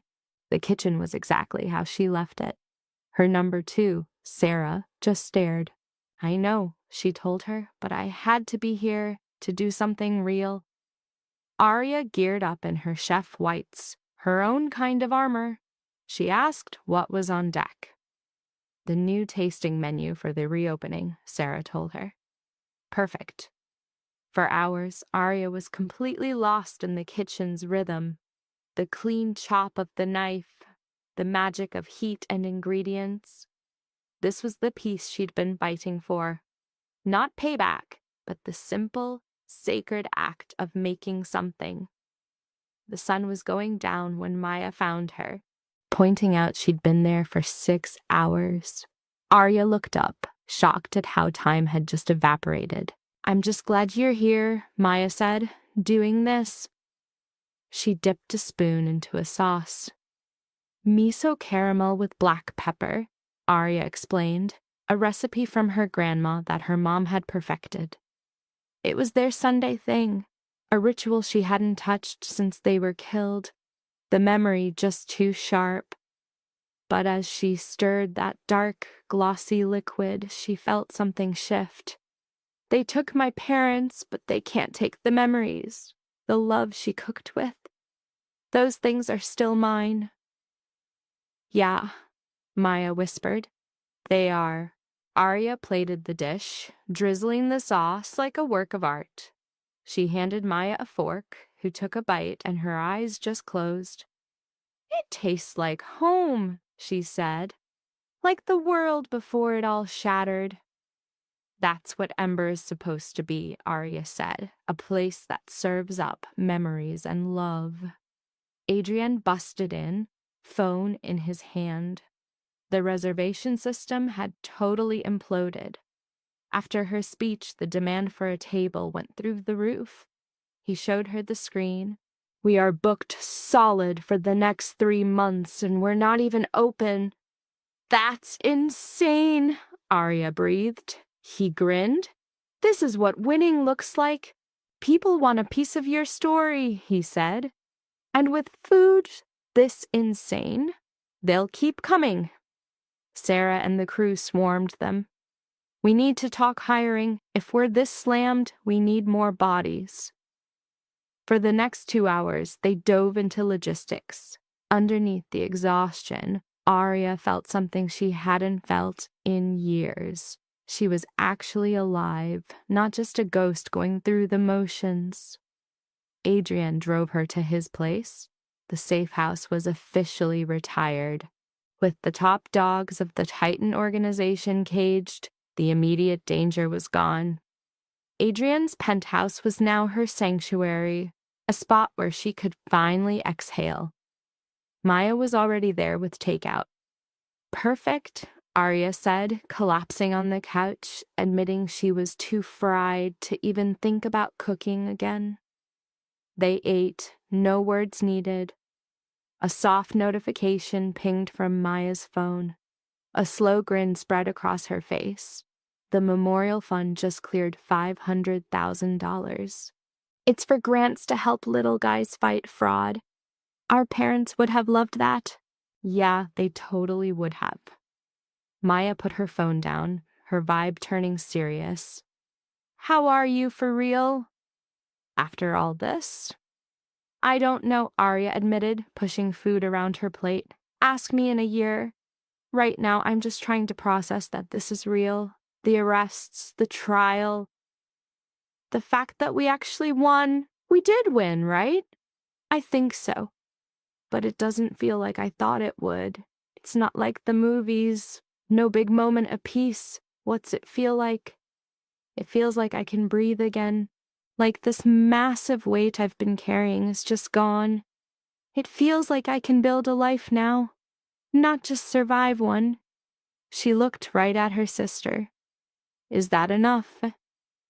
Maya's whole face softened. I think that's everything. Adrian showed up, holding a bottle of wine. A toast to staying alive, to getting justice, and to whatever the hell comes next.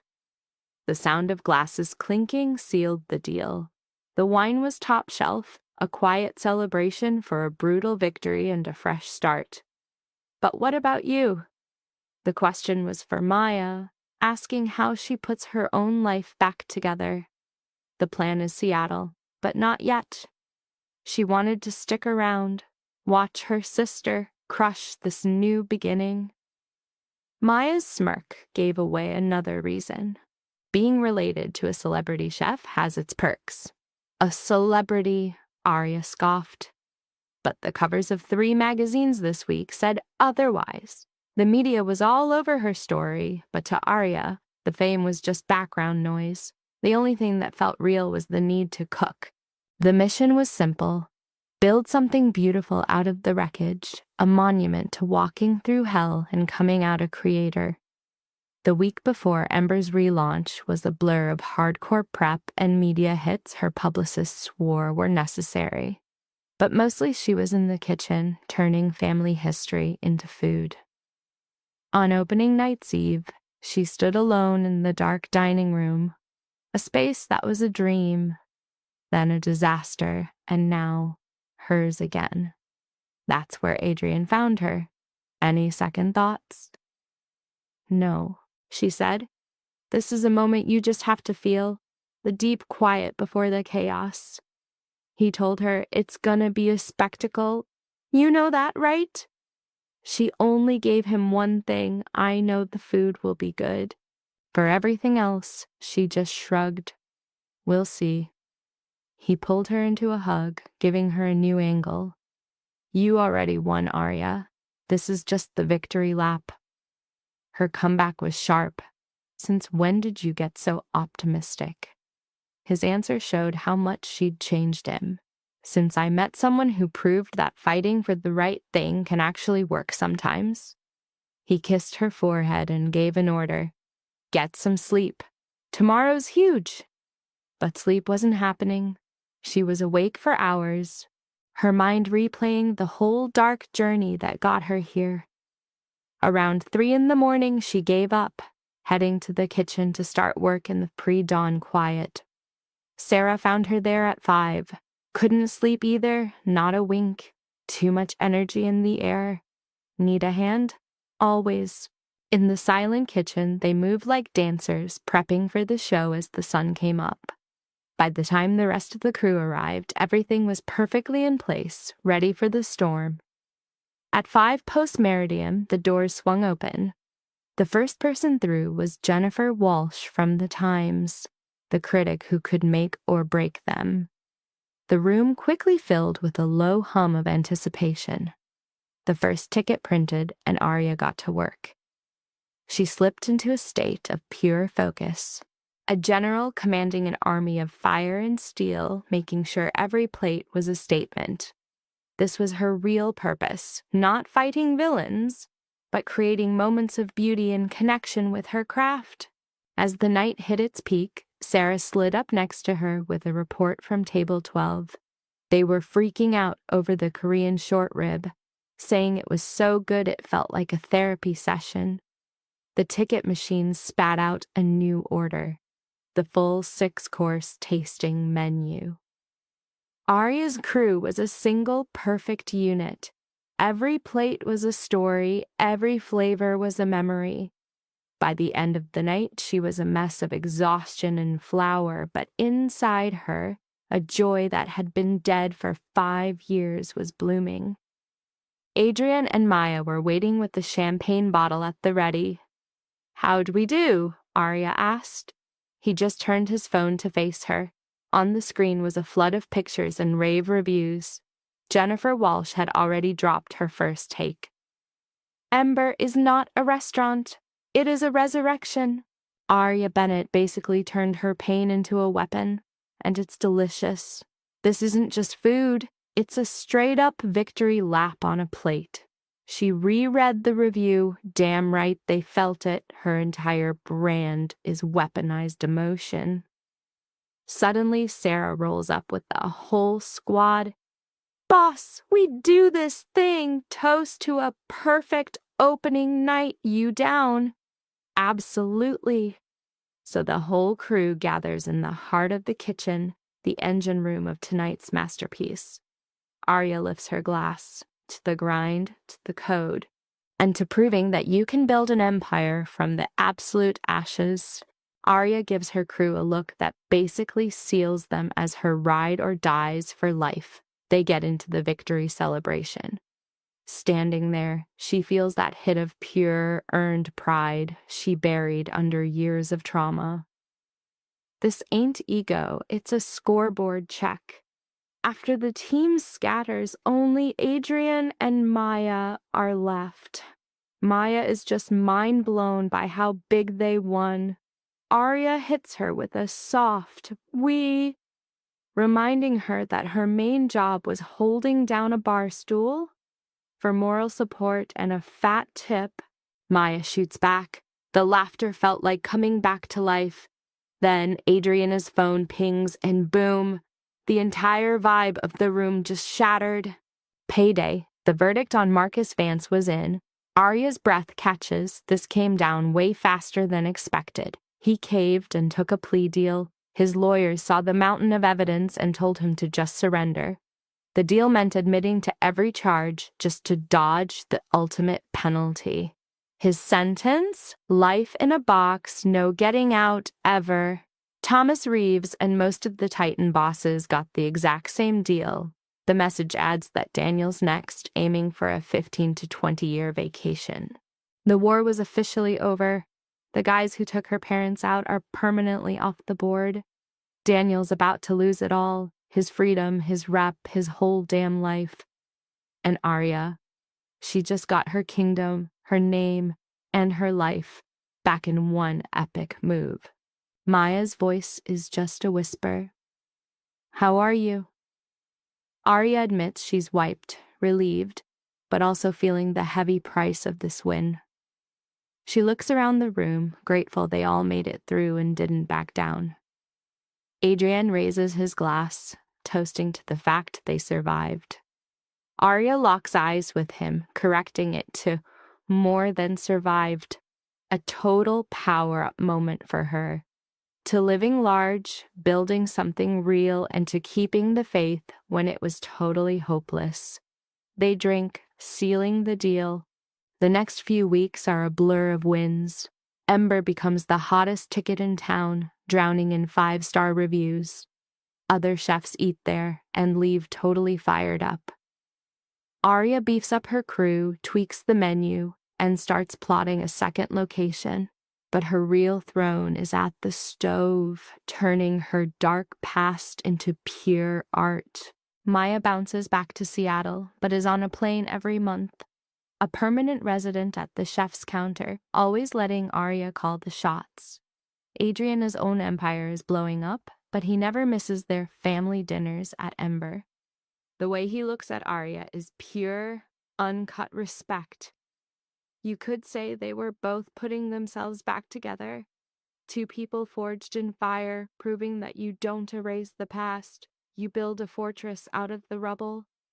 Half a year post-launch. Arya's at her parents' graves. She leaves flowers, a menu from Ember, and a letter detailing the entire takedown. We did it, she says quietly. Every last one of them is paying the price. Your intel started all of this. The files you put together kicked off the whole damn war. The wind is the only thing that answers. I'm solid now. I've got my work, my crew, and a partner who sees all my broken pieces and doesn't flinch. A smile cuts through the tears. You'd like Adrian. He's a calculating savage operator, but he's got this weird, focused empathy. He helped me find the girl I was before all hell broke loose. She puts the menu on her mom's grave. This came from your recipes, your skills, your obsession with food. Every plate I make is a piece of you. You're baked into every single flavor profile. Anyone who eats at Ember gets a taste of your legacy. A hand on her shoulder, it's Adrian. He'd been giving her a minute, just chilling by the car. Are you ready? He asks. Yeah, I think I am. They head for the ride together. Arya takes one last look back. For 5 years, their deaths had been her whole identity, a crushing weight on her soul. But right then, it all clicked. It wasn't their deaths that made her. It was their lives. The code they taught her, their love, their absolute refusal to back down. That was the real inheritance. What they left her wasn't sadness or fury, but a simple, unbreakable rule. Good people have to fight for what's right, no matter what it costs. She finished their fight and built a world they would have respected. The idea lands, and it feels like the last page of a long, brutal book finally turning. Back at Ember, dinner service is hitting its climax. A packed house, a kitchen running on organized chaos, everything in sync. Sarah barks orders, the cooks answer back as one. A perfectly tuned engine of war. Arya ties her apron, stepping into the fray. This is her turf. These are her soldiers. Her whole purpose right here. Heard? She says, and gets to work. She's not cooking for revenge or justice or even for them anymore. She's doing it for the love of the game. She found this weird kind of power in making things, in building these little perfect moments for other people. This was her world now, not defined by her losses, but by what she created. Pure grit, a killer mission, and the straight-up refusal to be broken. This whole journey started with her as a shattered side character, avoiding her own story. Now she was the main character who walked through fire and came out whole. She built this new life from the wreckage, proving that when a soul breaks, it's not the end, it's a brutal, awesome beginning. Adrian shows up at the kitchen door. He just watches her, and you can practically feel the pride coming off him in waves. When things quiet down, she walks over. "What's up?" "Nothing, just admiring what you built." "Our creation," she corrects him. "We're partners, you recall?" "Equal partners," he agrees. "Although this kingdom is all you. I just handle the numbers and the supply lines. The boring but necessary stuff." He pulls her into a hug, not caring about the kitchen grime on her uniform. "I'm proud of you. I hope you know that. You might have mentioned it. I plan on saying it again. Every single day, if you let me." She gives him a quick, warm kiss. "Now get out of my kitchen. I've got a service to command." "Yes, chef," he says with a grin, and vanishes. Arya goes back to her station, back to the controlled chaos that made her feel complete. Every plate sent out was a masterpiece. Every customer left a little bit changed. After the last bill was settled, Sarah starts the shutdown sequence. The crew starts breaking down and prepping for tomorrow's battle. Arya stands in the middle of it, taking it all in. This was her life's blueprint now, this place, these people, this job she loved. Not to spite her past, but because of it. She was torn apart by dudes who thought she was a nobody. From those shattered pieces, she built something legendary. She proved that being tough isn't just about not dying. It's choosing to thrive, to find happiness after the pain, and to bet on a better future. That was the real win. The victory wasn't the court cases, the guilty sentences, or the idea of justice she'd been chasing. It was this right here, standing in her own kitchen, making something that mattered, backed by a crew who believed in her, living a life with a point. She pulls out her phone and shoots a text to Maya.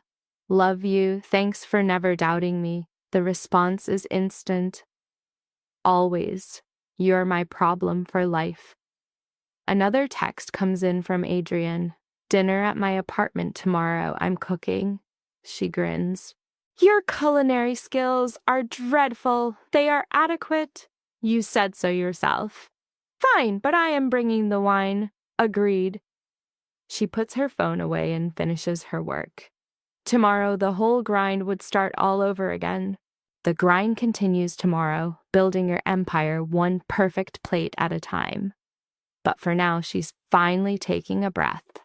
That crushing weight she carried for years is finally lifting.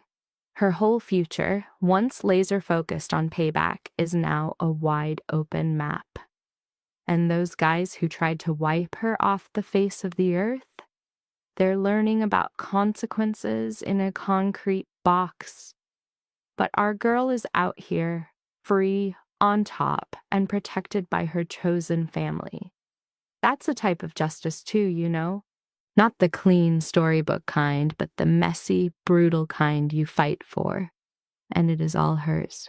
She paid in blood, sweat, and tears for this moment, refusing to fold when it was the only smart move. And now, it's time to collect. She can finally build a life that celebrates her parents, not just a cold memorial to their grim exit. She can finally be with a man who actually gets the story written in her scars. She gets to make food that's pure comfort, a reminder that life is meant to be enjoyed.